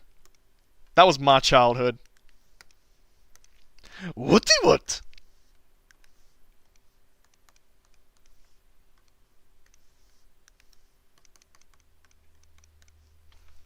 Oh gosh. I'll try to get that like white shine in there maybe. Maybe that'll make it look a little bit better. Not really. Again, this one is just kind of turned out meh. I think it's just too messy is the problem. But again, they can't all be winners, so I'll just take it. It is what it is. I bet if I actually, like I said, took the time to further refine this stuff and maybe clean up some of my mess, it would turn out a little bit better. What is your favorite era of Cartoon Network? Well, let's see. Out of all the eras, I think I'm still very partial to early Cartoon Network, so like the cartoons era, so late 90s. I just think that was probably like the most influential era of Cartoon Network. Obviously, they made a lot of great stuff afterwards, but in my mind, that's definitely the most impactful of their periods. And it's got like probably my favorite shows of that era, at least from like a visual standpoint. Yeah, I miss the hub, though. Will be forever scarred by Twisted Whiskers. Oh, I hated Twisted Whiskers. I still do. What the crap was that show? Oh my gosh. Yeah, that one of the worst things I've ever seen. Very bad. Alright, we'll stick with that. Alright, there's a Veronica from Milo Murphy's. Could have been better, but it also could have been a lot worse, so it is what it is. Okay, let's go back to the wheel now. I gotta catch up with Chad here. One of the reasons I like a lot of anime is because of how depressing so much of it is. Don Bluth set a standard for my cartoon consumption, now I just need to feed the darkness. Yeah, right? White shine, wink wink. Yo, Animal Mechanicals was peak. It was peak. It was the best. At least had a balance compared to Discovery Kids. Can't think of another channel with My Little Pony on a show where a character gets threatened with castration. Oh my gosh, dude. At least you're not like Wonka. You get nothing! You lose! Good day, sir! Alright, shuffle the wheel. Let's spin it.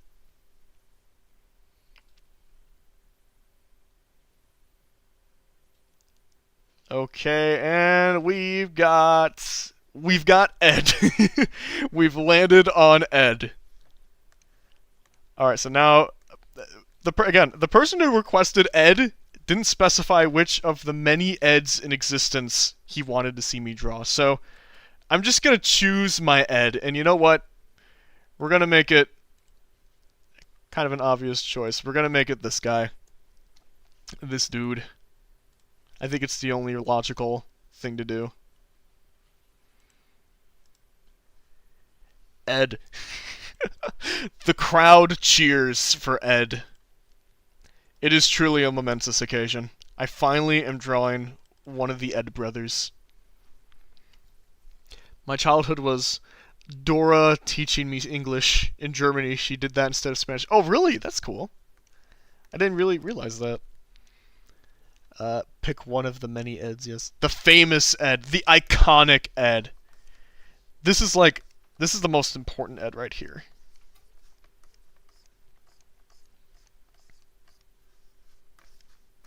You know, I'm actually going to make a bit of a confession.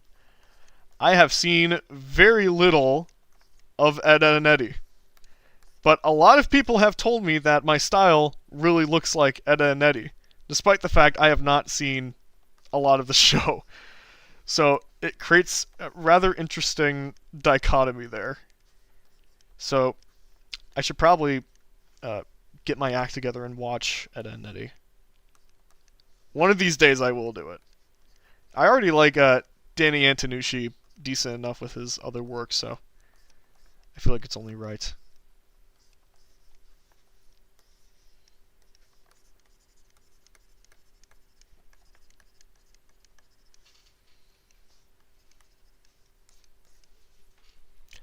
Okay.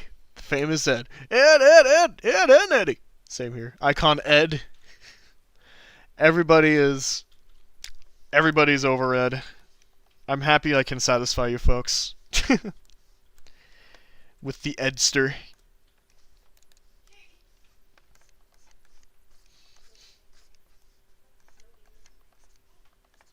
Got his hand up here. You're kind of missing out. There's one episode where they literally defy logic and physics. I thought that was like most of the series they do that. Unless there's one specific episode that I don't know. It's possible. I don't know. It just looks like my kind of show. I'm impressed that I just haven't given it a watch. I know they've got that complete series collection now.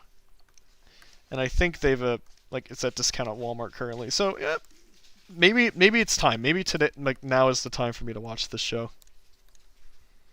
Give it the time of day that it deserves.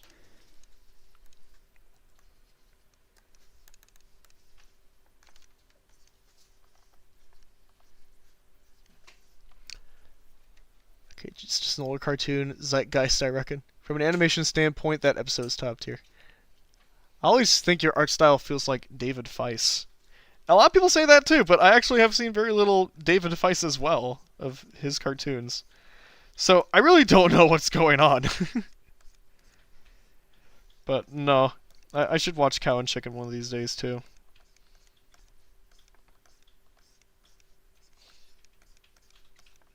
Okay, with his hand all the way up there, I'm kind of running out of space for his body, so we'll really shrink him up.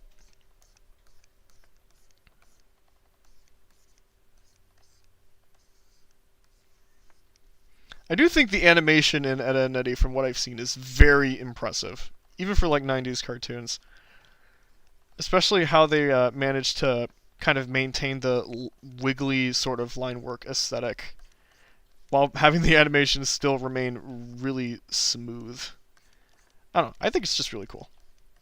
It also seemed like one of those shows where, like, Well, I mean, like a lot of early Cartoon Network shows where the creatives really had a lot of freedom and control with what they were doing.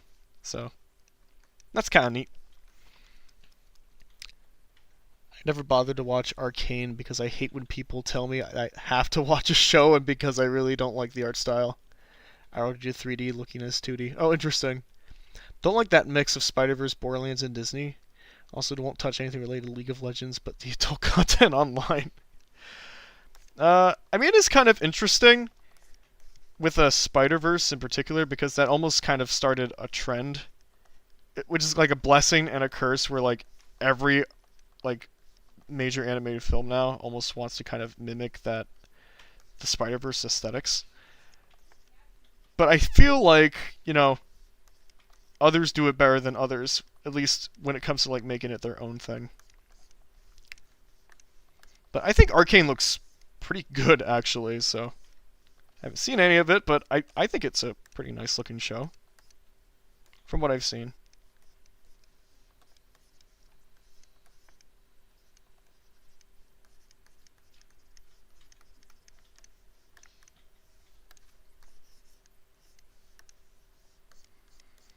Okay. This is turning out really nice. The good old Ed here is coming to me a lot easier than Veronica was. So I'll take that as a win.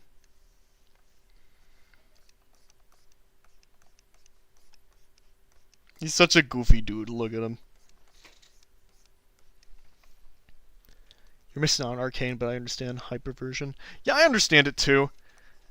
Like, especially if it's something that, like, you find yourself not enjoying nearly as much as everybody said that you would. The hype can get a little bit annoying. And I think that does deter people from, like, watching some of this stuff. Like, K-pop Demon Hunters has kind of been in a similar boat where it's just like, everybody cannot stop talking about it. And I think it's kind of averted people. It's just like, gosh, just like, can I get away from this movie for like 1 second? But if you actually watch it, it is really good. It's just, you gotta get past just everybody shoving it down your throats. Arcane is absolutely beautiful. At first I wasn't sure how I'd feel about the style, but it really grew on me. Yeah, I think the aesthetics are beautiful. I think they pulled off the kind of 2D, 3D blend pretty well, actually. At least from what I've seen of it. If you watch it, only stick to Season 1. Do not watch Season 2. Oh no, does it get worse later? If so, that's sad.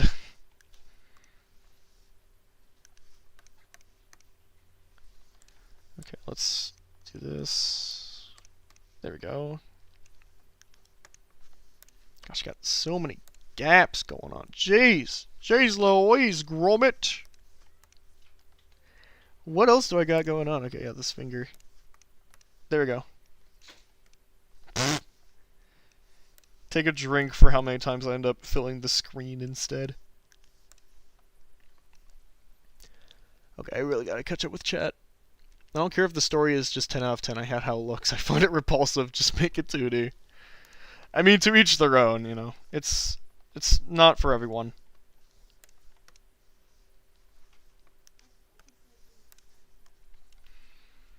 I'm a head out. I myself didn't like Arcane story-wise. Someone who spent too much time in the earlier times of their lore, like Season 2 more. Oh, gotcha. Like the oversaturation sucks, but in most cases the hype does pay off. It sometimes does. Avatar in the corner kind of has derp eyes like it. Kind of. That was probably a self-conscious sort of thing.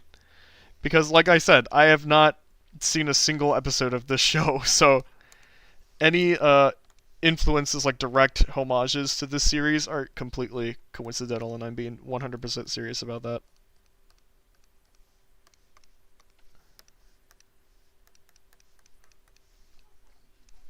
I'll just... Well, he's got a blue ton, right?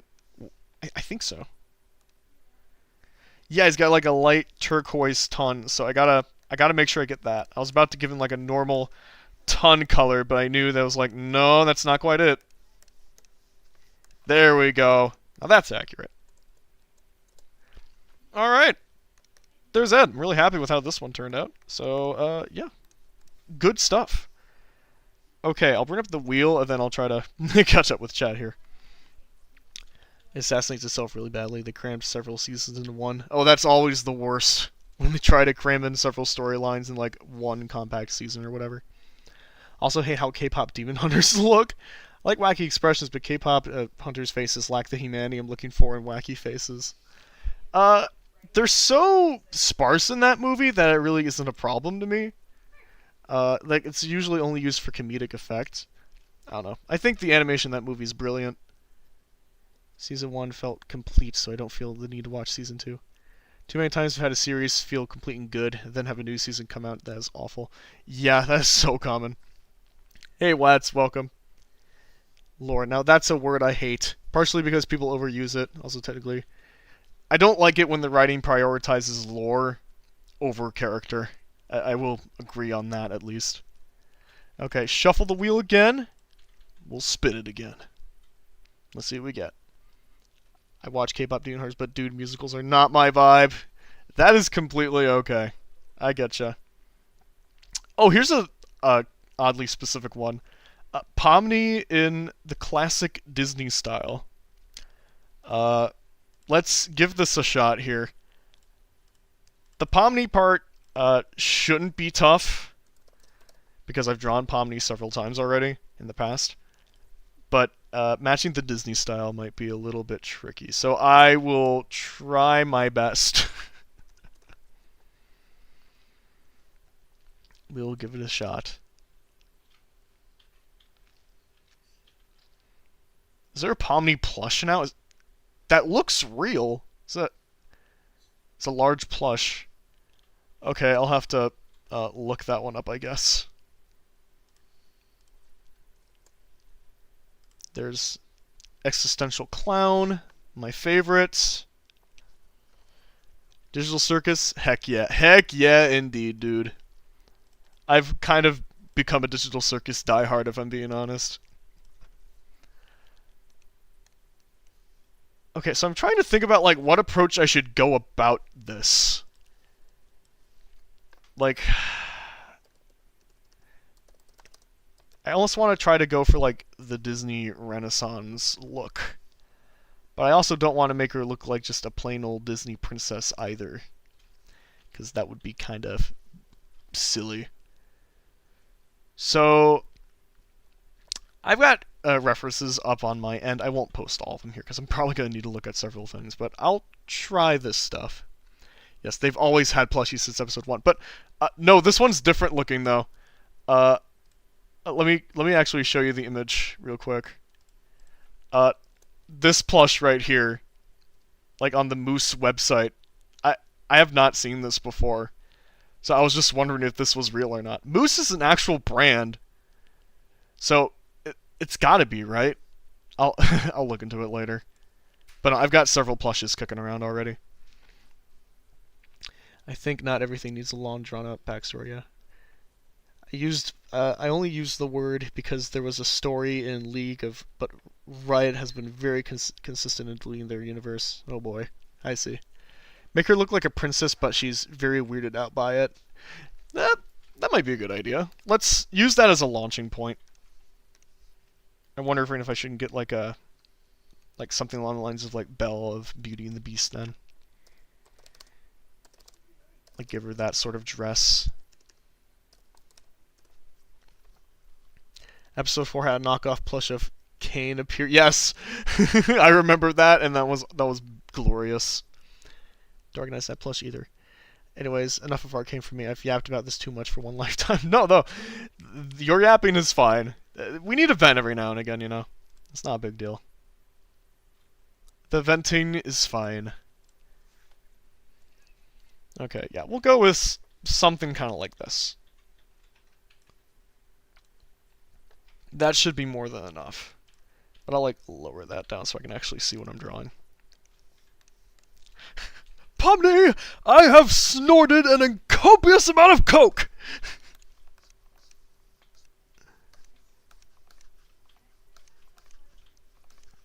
Trying to figure out what to do with her head shape here. Anyways, okay. Let's talk about shows with 2 good seasons like Mighty Bee, Uncle Grandpa, and The Patrick Show. Or Wander Over Yonder. Hello, that had 2 seasons.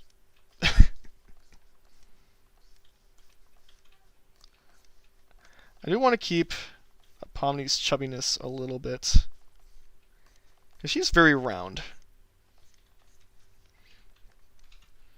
You should totally draw Kim Populaire from KIF, just as General Plastro. I don't know any of those names that you listed out there. If I'm being honest, it's like, huh? Okay, I want to make the hat almost look like it's planted on her a little bit.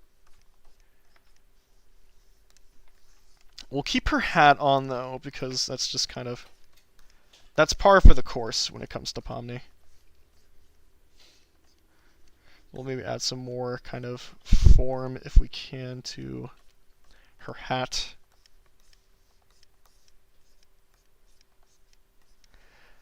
One thing I'm going to try to avoid is just make this like Pomni, but she's just in a Disney princess dress. If I can try to mimic a little bit of that classic retro style, that would be cool. It might not turn out perfectly, but I'm willing to give it a shot.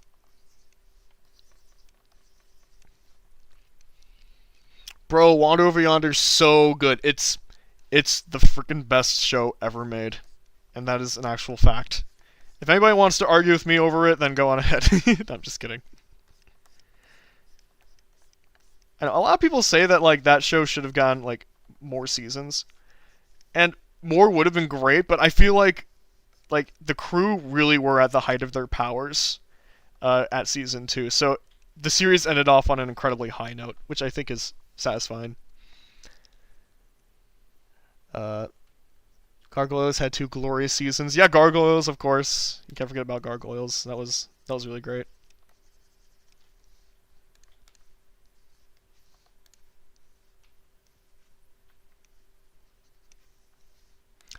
Okay, I'll try to make like, well, she doesn't have a nose per se. I'll try to give her bigger eyes though. It'd be nice if I can maybe like make them more like realistic eyes to kind of match the Disney aesthetic a little bit more.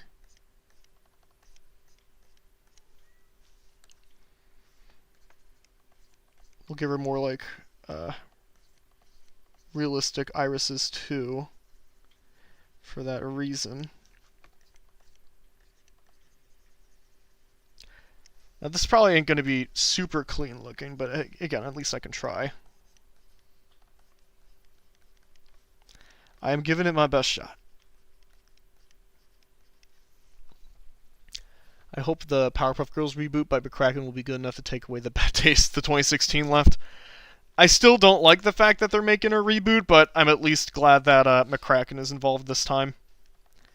The 2016 Powerpuff Girls reboot is honestly one of the worst things I've ever seen in my life. Like, oh, goodness. Talk about destroying a legacy. Not that the original show was made bad or anything, but it's just like, man, what a way to just kind of like, just ruin a show. I love that's probably because one is old, being from 1980, and the other is being from 2023. Yeah, you gotta get those Disney eyes exactly. Wander Over Yonder is goated. It's the best. It is literally the best.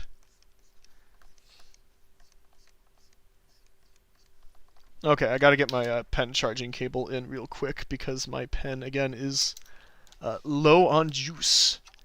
Again, it never used to go low on juice this quickly before.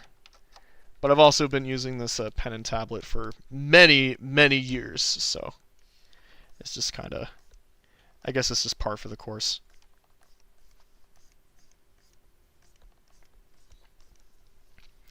Okay, let's see if I can't get this.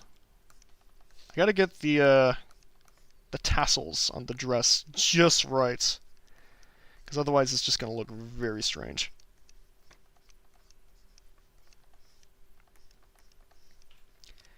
Really, Jax really should have been the character I was drawing in a Disney princess suit, really. That's what I really should have been doing. Maybe another time.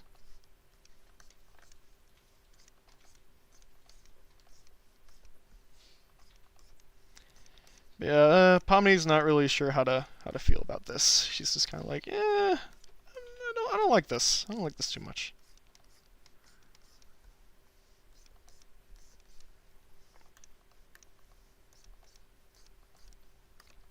Let's see if I can't get like a nice looking gentle hand here. She's just kind of pressing against her chest.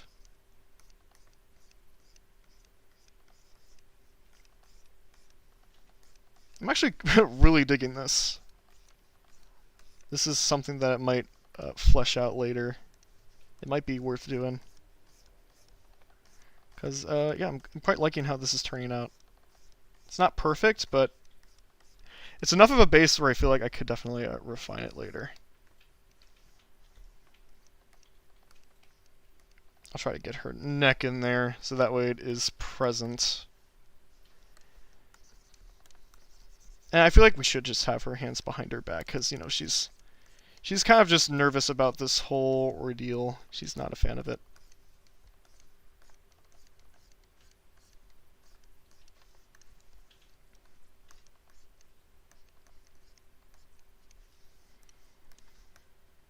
We'll give some more room here.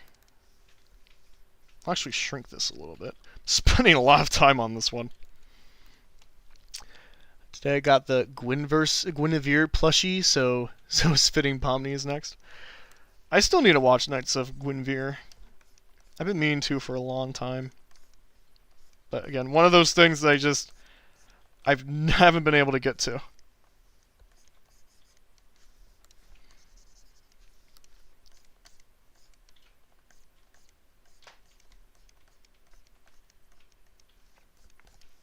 Something like this.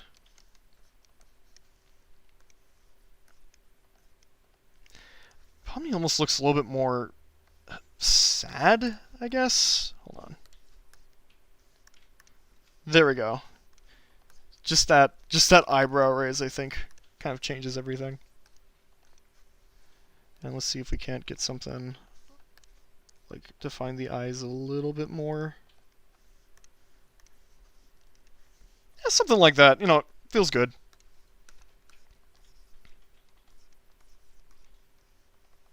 I'll just keep the dress plain, I guess. You know what? Not bad. I'm going to go ahead and color this in. I'll get a flat image of Pomni so I can get the colors a little bit better.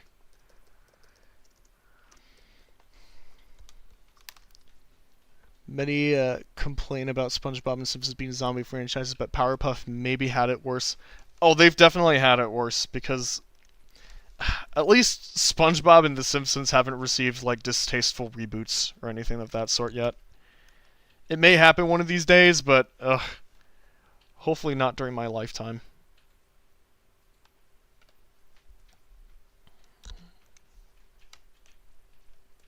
Okay, there we go. We'll go off this. I'll try to make her dress around the same color scheme. I'll try that. But yeah, I want to get those the cheeks right here.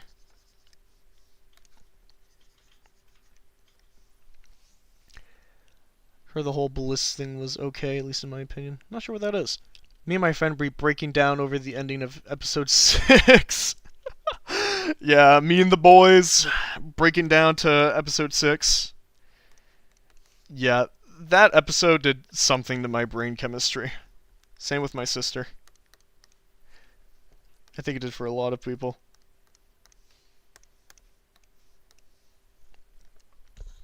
Hope the Crash Bandicoot movie to be live action animated instead of animated, because I feel like it's animated, they'll go the Illumination route. I didn't even know we were getting a Crash Bandicoot movie, and I don't know if I want it. I guess in a way it's kinda cool. I don't know how to feel about that. Oh gosh.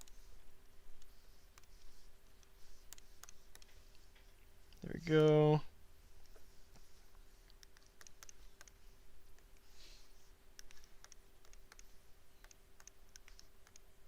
Now I gotta figure out what to do with her eyes exactly, because I kind of want to copy like the pupils that she's, like the eye color that she's got, where it's like a mix between red and blue. So we'll figure that out. Oh, and I got an idea that'll make this easy. We'll just make one eye red and the other one blue.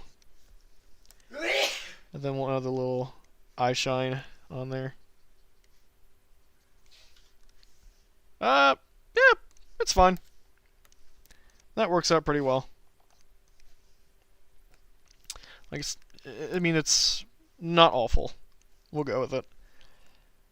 Oh, I should have put like buttons on her dress or something. That's what I really should have been doing. That's what was missing. Yeah, something like that I think that's about all we need really. Hope we get a second chicken jockey. I hope we don't get a second chicken jockey. Get that out of here. I don't know if it's not my type, but I don't feel interested in Digital Circus. That's fine. I mean, it's not for everybody. I mean, like, it's not... it's definitely not a show for everyone. And I've heard a lot of opinions that's just like, I mean, it's just okay, I don't get the hype. And you know what? Yeah, I mean, I think it has its problems, but I just think it's really fascinating. It's just really fun. So, I mean, I quite enjoy it.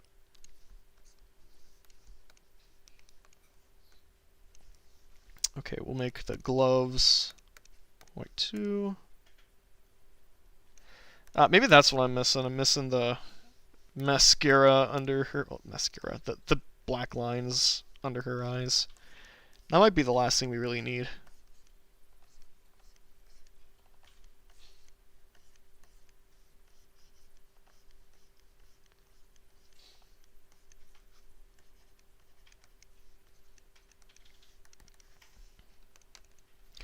Oh, now she just looks really sad again. Okay, you know what? Not too bad. It could have been a little bit better, but for an attempt, it could have been a heck of a lot worse, so I'm happy. Okay, it's 2:57. I just want to count how many I've done. 6, 7, 8, 9, 10. Okay, I've done 10. I think I cranked out... How many did I crank out last time? I want to just check real quick. 1, 2, 3, 4, 5, 6, 7, 8, 9, 10, 11, 12. Okay. I did 12 last time. So I'm going to do... I'll probably just do 2 more. We'll go overtime again. It's been a while since we've done that. And we'll just see where that takes us. Dress feels like a Rosalina dress. Oh, does it? Maybe. Okay, I gotta catch up with chat, actually. Knights of Guinevere is great. Doesn't hold back the punches towards Disney. Oh, well, now that sounds like my kind, actually. Now I want to watch it. Pinwheel Eyes, yeah. It's getting late for me, so I'll take my leave. Have a nice day. Yeah, have a good one, Denzify. Episode 6 was at its best when they were shooting each other. So, what, the whole episode? The people I've shown it to aren't very interested. Yeah, like I said, it's not a show for everyone. Okay, let's get the wheel up. Whenever characters just sit and talk about their feelings, I start losing interest. Oh, really? Because I love stuff like that. I like it when things feel real, sometimes. Not that into it, but not just because I don't like it, just I haven't invested time into it. That's fair. There's also that My Little Pony live-action movie they announced. It's going to be early development. If it's G4, I hope they get Ryan Gosling or Jack Black as Anon. Okay. I guess that's news to me, too. Okay, shuffle. We'll spin it again. Who are we gonna get? Okay. Lady Macbeth from Project Geeker. Any of you kiddies know what Project Geeker is? I loosely know what it is. Okay, let's get her up.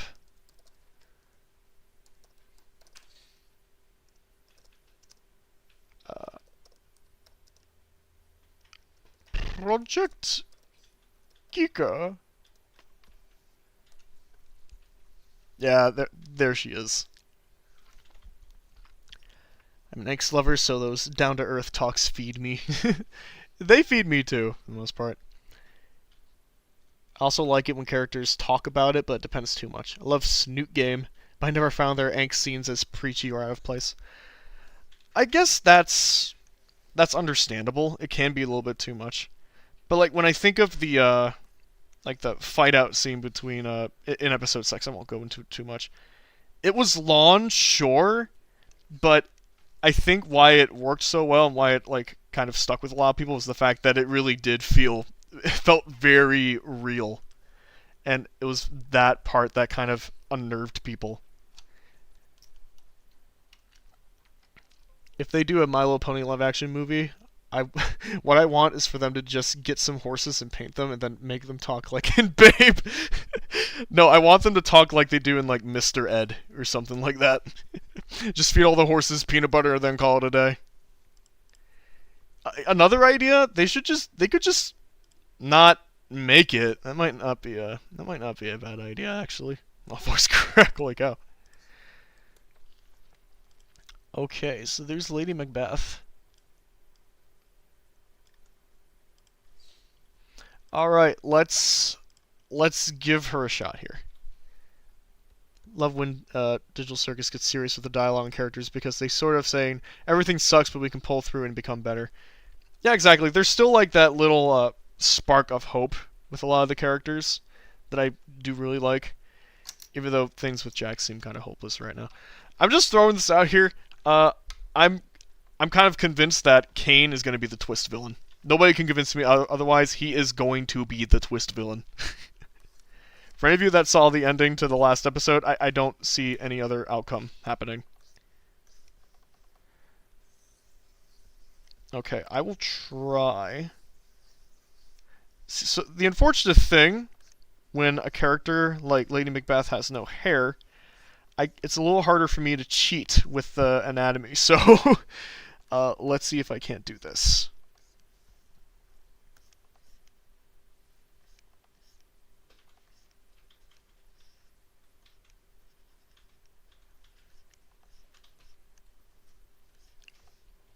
Okay, I think my wheel's up again. Is it? Yeah, it is.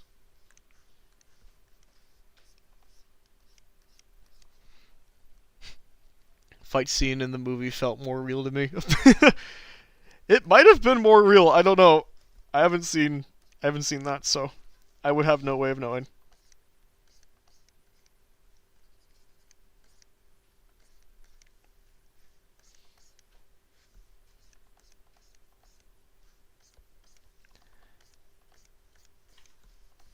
I want to try to get the anatomy right here so I don't have to really worry about it later.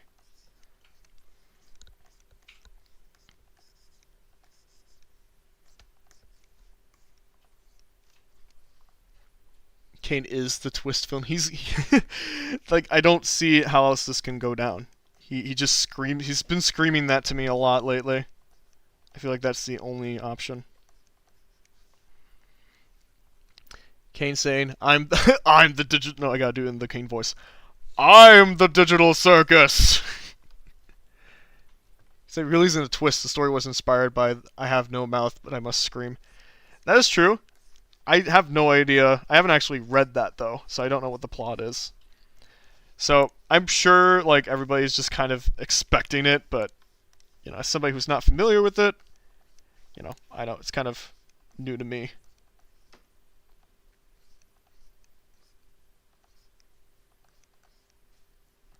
Oh gosh, lips are so hard. They are not easy. Okay, there we go. I think Kane isn't malicious, just stupid, limited by his programming. I think that's probably more likely the case. Like, I don't think he's malicious. He's just really idiotic, and the the folks in the digital circus end up having to pay for his stupidity in a way. Kane will lose it and become a monstrous glitch, probably. With the power of friendship, end the fight. The end. Yes. If Arcane had your art style, I'd have definitely watched it. You see, I don't know if my art style would have particularly fitted Arcane, if I'm being honest, like from a tonal like point of view. That's just me though.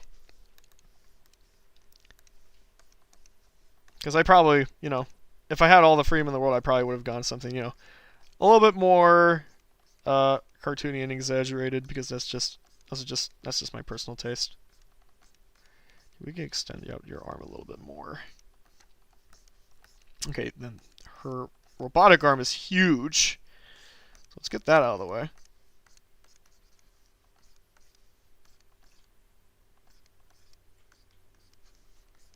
Just trying to think, how can I draw this thing in perspective well enough? Thank you for the stream, hanging out. Keep it up, man. Farewell, Think Beyond. It's been a pleasure having you on. And hi, Marsh. Welcome. Glad you could make it to this stream that I'm definitely pushing a little late right now, but that's okay. I'm having fun, and when I'm having fun, it gets a little hard for me to say no sometimes, so that's where we're at right now.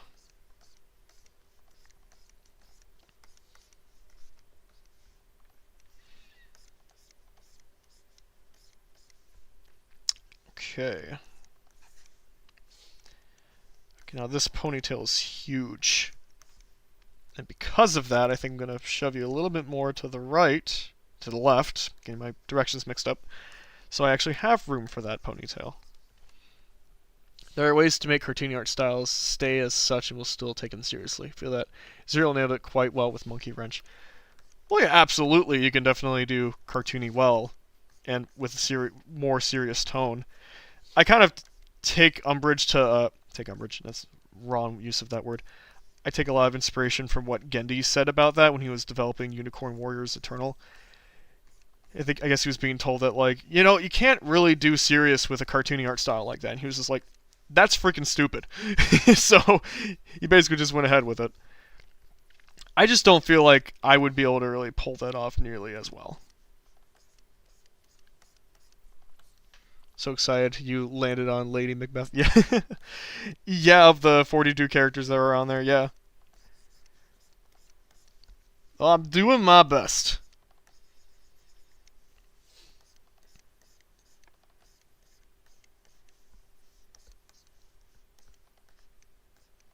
Okay. Just trying to work this out a little bit more. It needs a little bit more edge to it. Of course, we got to get those cords on the side of her arm here.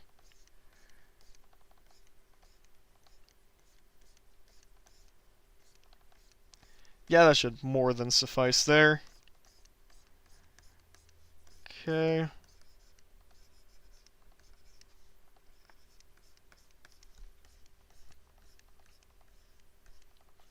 Just trying to get the finer details right, so just, I don't have to worry about this stuff later. Can't forget about that belt that's on there. There we go. That's more like it.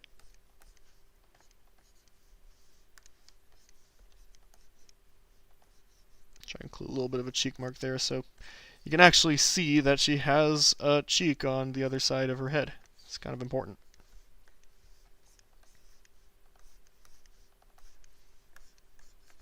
There we go.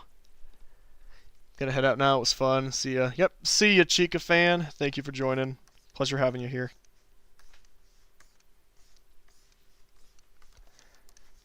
Okay, I think this one is looking pretty solid. I think we can apply some color on that. Maybe someday. Gendy made me take seriously the story of a dog who's about to lose his... yeah, he somehow did that. He sure did. I'm still pretty baffled by fixed existence. But it's just at least good to see a new hand-drawn animated feature at all get released. One for adults, even. Nice to see that variety again.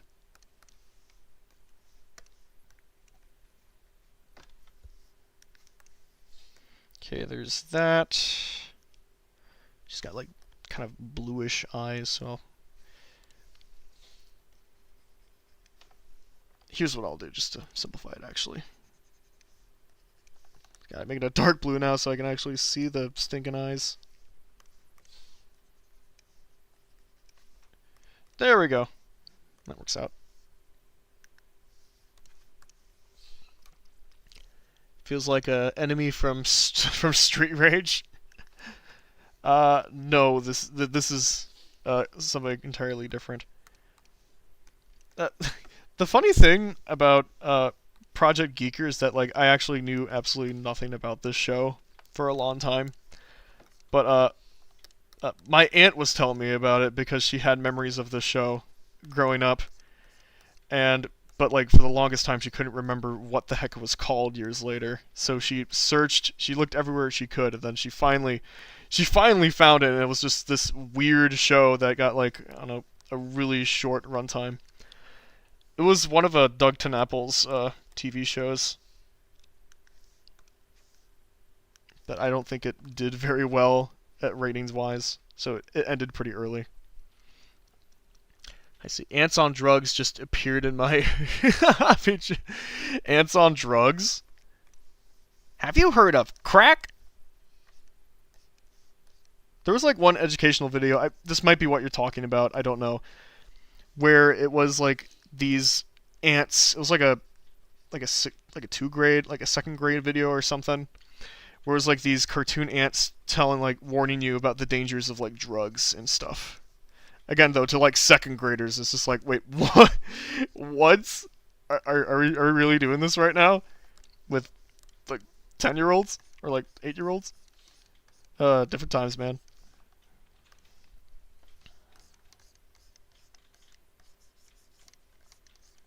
I forgot what it was called though. For the life of me, I'll have to look into it again. I want to at least get the shading under that right. I'm pretty sure. I'm pretty sure it was that. You want to know what drugs do to your body? Then let's tell you a little bit about Betty. She was a born rock star, and she thought drugs would help her reach the top or whatever. I don't know. I don't remember exactly how it was worded. It was only something I recently learned about, and I was just like, what in heaven's name is this?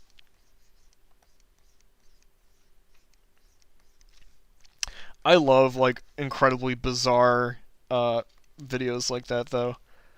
Uh, like I think it was called like all the Stranger Danger videos in general are just hilarious looking back on them. Okay, there's Lady Macbeth right there for you. And I think we'll give the wheel one last spin, and then we will call it a day. So I'll shuffle this, and we'll spin. Let's see what we get. Speaking of fixed, that movie is on my list of most what the heck endings I ever see. The first is that Food Toy Story movie. What? You? I just drew you. I literally just drew you. So I'm gonna take you off the wheel. Hold on. We don't need to spin you again. Hiya! Get off there. Alright, shuffle, spin. It's actually really an awful show, but I love the post-apocalyptic cyberpunk drove me to keep watching despite how stupid it was. Some shows are just like that, you know. I guess Stimpy was requested. I guess we'll just end off with that, just to kind of escalate down, just like with something easy. Why not? This will be really quick. I don't really even need references if I'm being honest. I'll just draw the dude.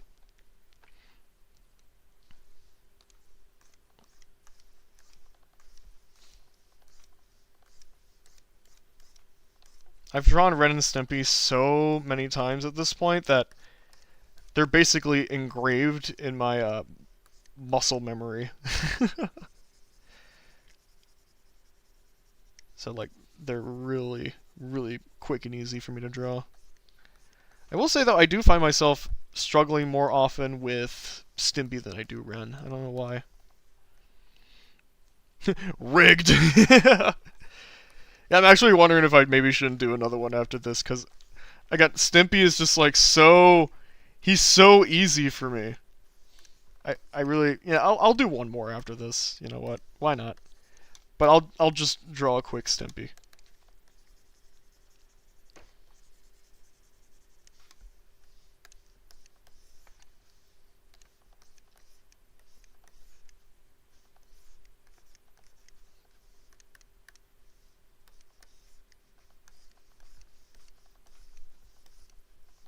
Okay. Da. There we go. He's smiling. Look at that. So an extra spin? Yeah, that's what I was thinking. At first I was like, I mean, we'll just end it there. We'll de-escalate, but uh, like it's been said, it's just like this is almost rigged in a way because it's just like Ren and Stimpy is so engraved in my DNA that like it really isn't a challenge at that point for me to draw these characters. So yeah, I'll do one more spin after this, but we'll just consider this like a bonus round.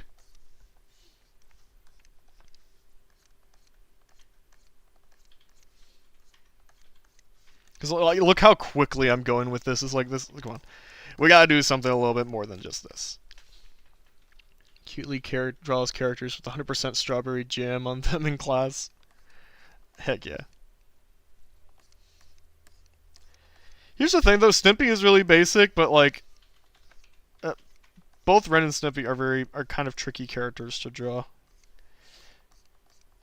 Like you have to draw them kind of like just right for them to, look good. I've just been drawing them for so long that it's a little bit easier than it was.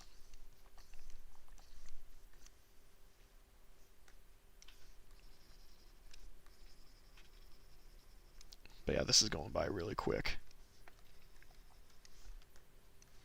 Why?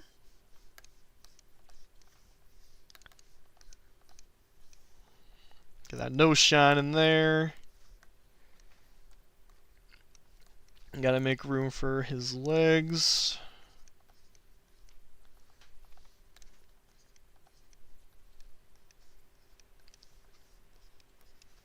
Just like that.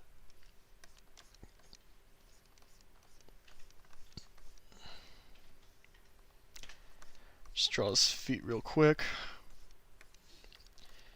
Yeah, this is going really fast, so let's definitely do one more after this.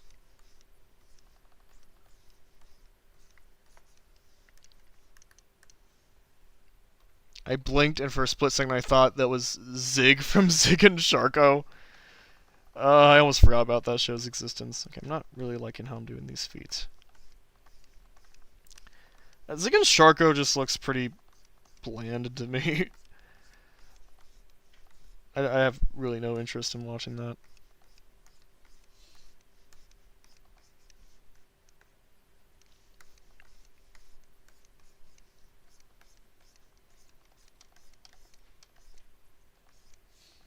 There we go.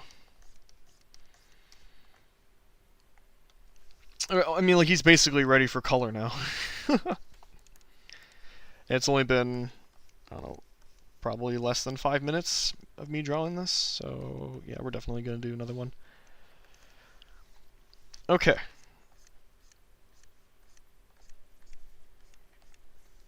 Now, what should I do for colors here, because their color schemes constantly change? That I'm going to look up. Stimpy. I love him. He's just me in cartoon form. Me praying to the highest power available that my lines will not be jagged when I'm drawing on my iPad. It happens to me anyway, is the sad thing, no matter what I tried to do.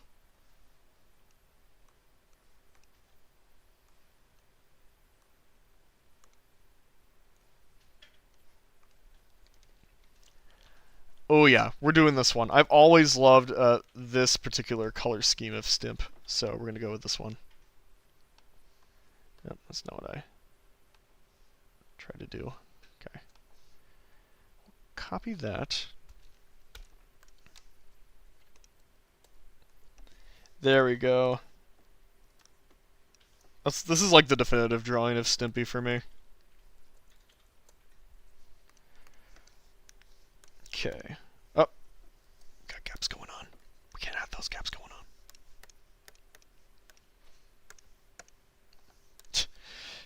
Proceeds to continue having gaps. Ah! It never ends!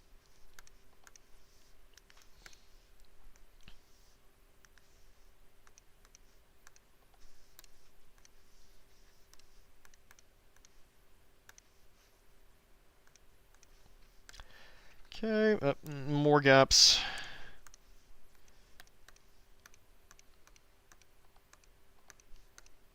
Okay, let's get that nose in there. Get that blue going. Get the pink going.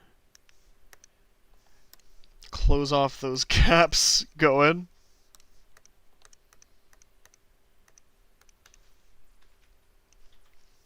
Oh, and I guess this art has his gloves just plain white. I guess they're kind of like a pinkish. Sort of. Alright. There is Stimpson J. Cat. Oh, rapture! Alright, let's make one last spin of the wheel. Sadly, gotta go. Bye. Bye, Marsh. Thanks for joining in.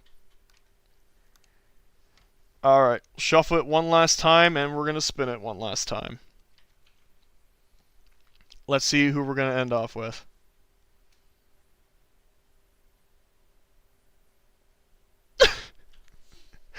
Dang it, guys! Another stinking Webkins.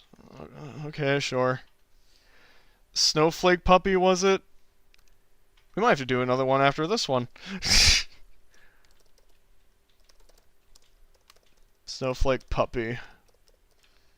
Webkins. Oh, heck no. I just took one look at that thing and I'm like, yeah, the pattern's on that? Heck no. We're not doing that. Yep, just not that. I am going to re-roll. I looked up Snowflake Puppy and I saw, like, it's just a dog with like nothing but like snowflake textures on him, and I'm like, yeah, we're not doing that. Next one. Otherwise, I'm just drawing a dog, and I don't want to be drawing just a dog. Okay, Balto. Sure, we'll do Balto. That one I'm actually content doing. Alright, Balto. Let me make sure I get my wheel off my screen, because I was probably streaming just a second there. Okay. This Balto guy. I wonder who this Balto guy is. It's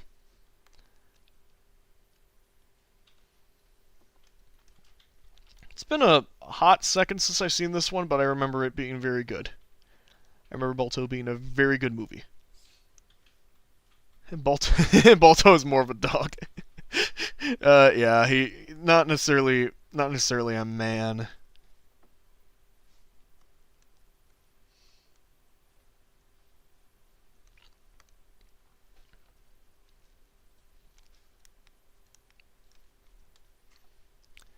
Okay, that's probably a good reference image right there. Plop that in there. Now, Balto's going to be kind of interesting because, like, I kind of have to take into account all of the wolf anatomy on his face, which it can be tricky. It really can, but I'll try my best. I think it's just out of habit that I call things like guys or man. I think it's just my sense of humor. I'm not going to draw just a dog. Draws just a dog. Well, listen. Yeah, this is like an actual character design, but the plush was literally just like the most plain plush dog with like intense like snowflakes all over its body. So it is kind of funny how it worked out like that, though. Okay, let's see if I can't get this right. Hopefully this doesn't prove too much of a struggle. We'll see. If it ends up looking silly, then yeah, it is what it is.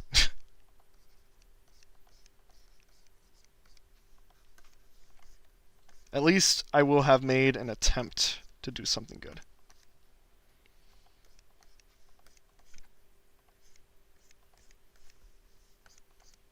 I'm already kind of butchering up the face angle here, so maybe I should actually start off a little bit more simply.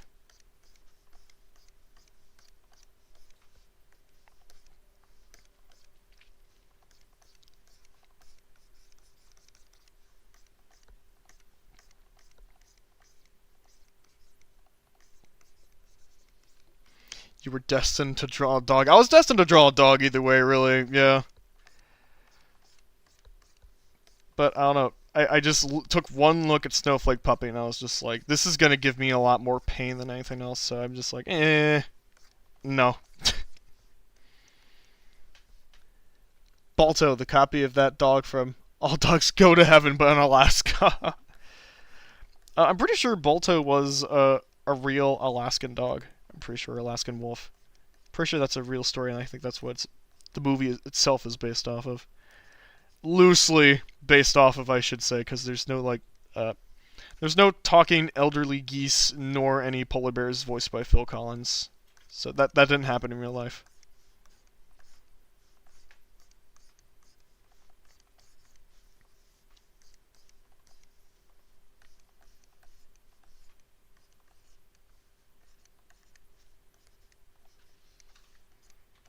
Just trying to lay down the groundwork the best I can. Again, this is like one of those things that like could easily look really clumsy if I'm not careful. Which, it's actually bordering on that territory right now.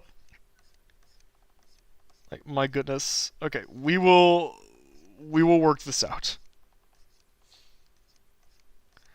I have faith. And if this ends up looking silly, then like it can be like a reoccurring gag later. At least you're not drawing a horse. I know. It's like, how many joints do those things have? Like, my goodness.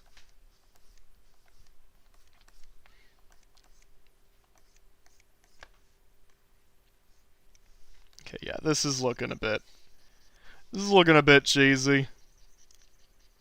A little bit cheesy.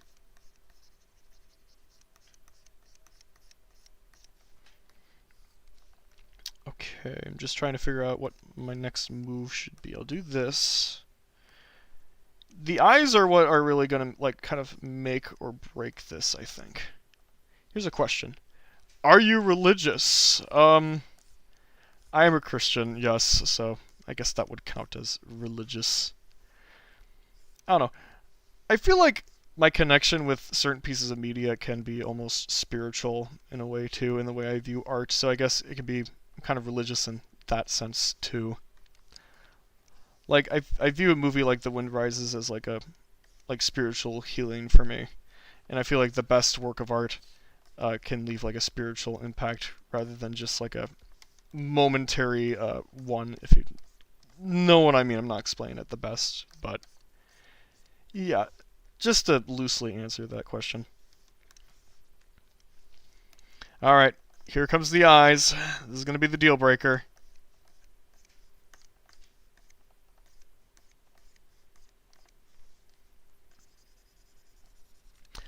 You're a Santa believer. You don't celebrate Science Miss. Well, Science Miss is boring. What do you do on Science Miss, really?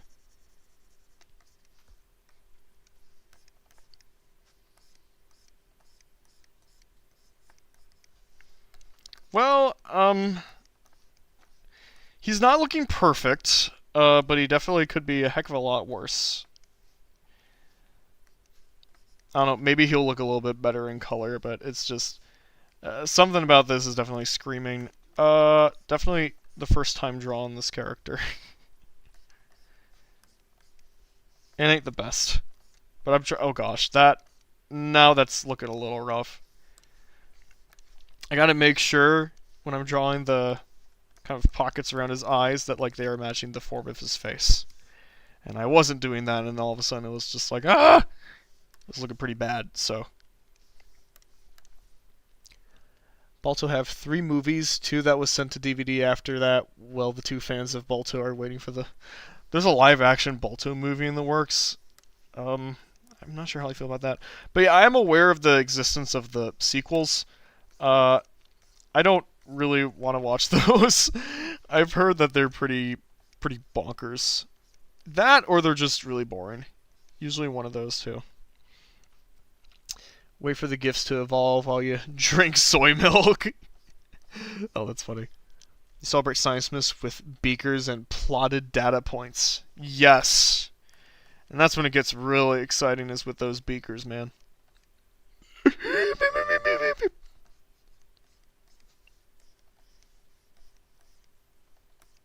Okay.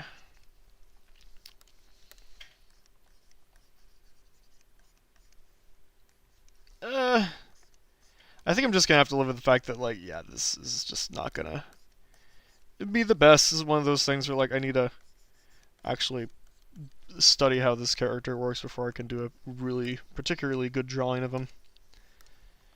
But hopefully this will be satisfying enough for, I don't know, whoever it was that requested this last stream. They're probably not even here, but it's not a big deal. Yeah, this we'll just go with this. Not bad for a first try. It looks kind of cute. Well, thank you. It definitely could be better. Like, there's definitely some rough spots, but I feel like it definitely could have been a whole lot worse. I was really fearing for something real bad. Like, something really creepy.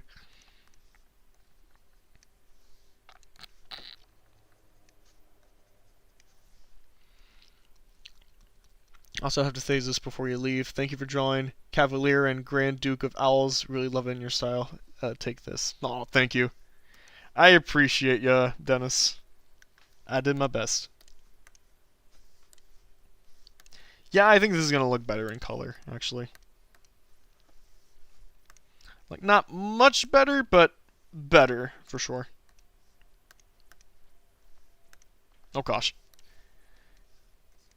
If there's one takeaway from this stream, is that close your gaps if you're going to use the bucket tool for anything, really.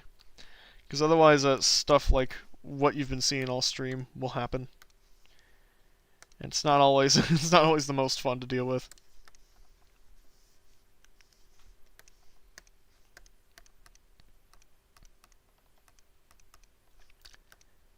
Okay, I need to actually. It'll probably also look a little bit better if I can, like, take the time to just fill out the rest of the color, because I am being very haphazard with the color this stream.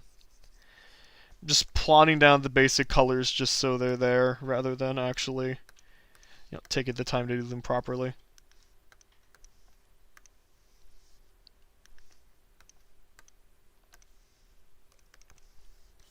It sometimes looks a little bit better when I actually multiply the line work a little bit, so the gaps get more covered up.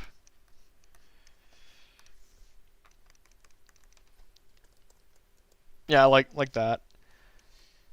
Okay.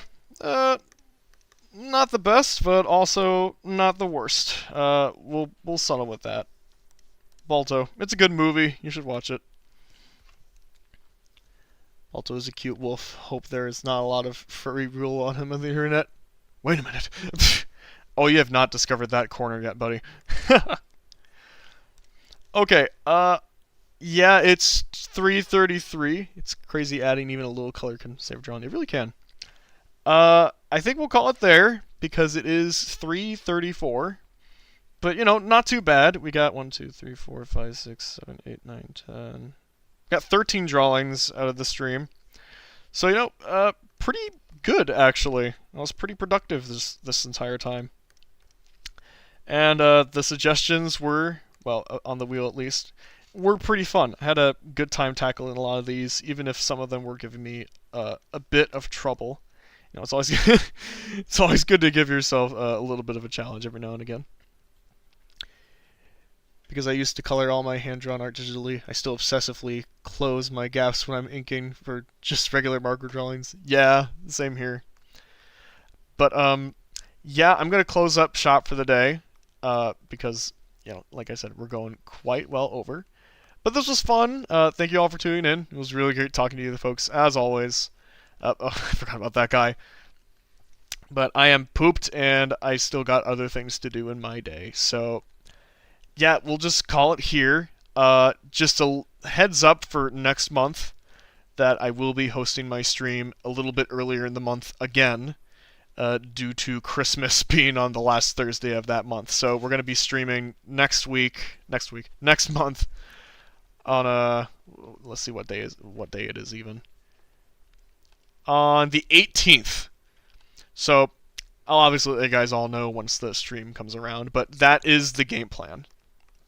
So we'll leave off on this guy. So yeah, again, thank you folks for tuning in. Really appreciate ya. And I hope to see you next month for some more wacky shenanigans with ya boy here.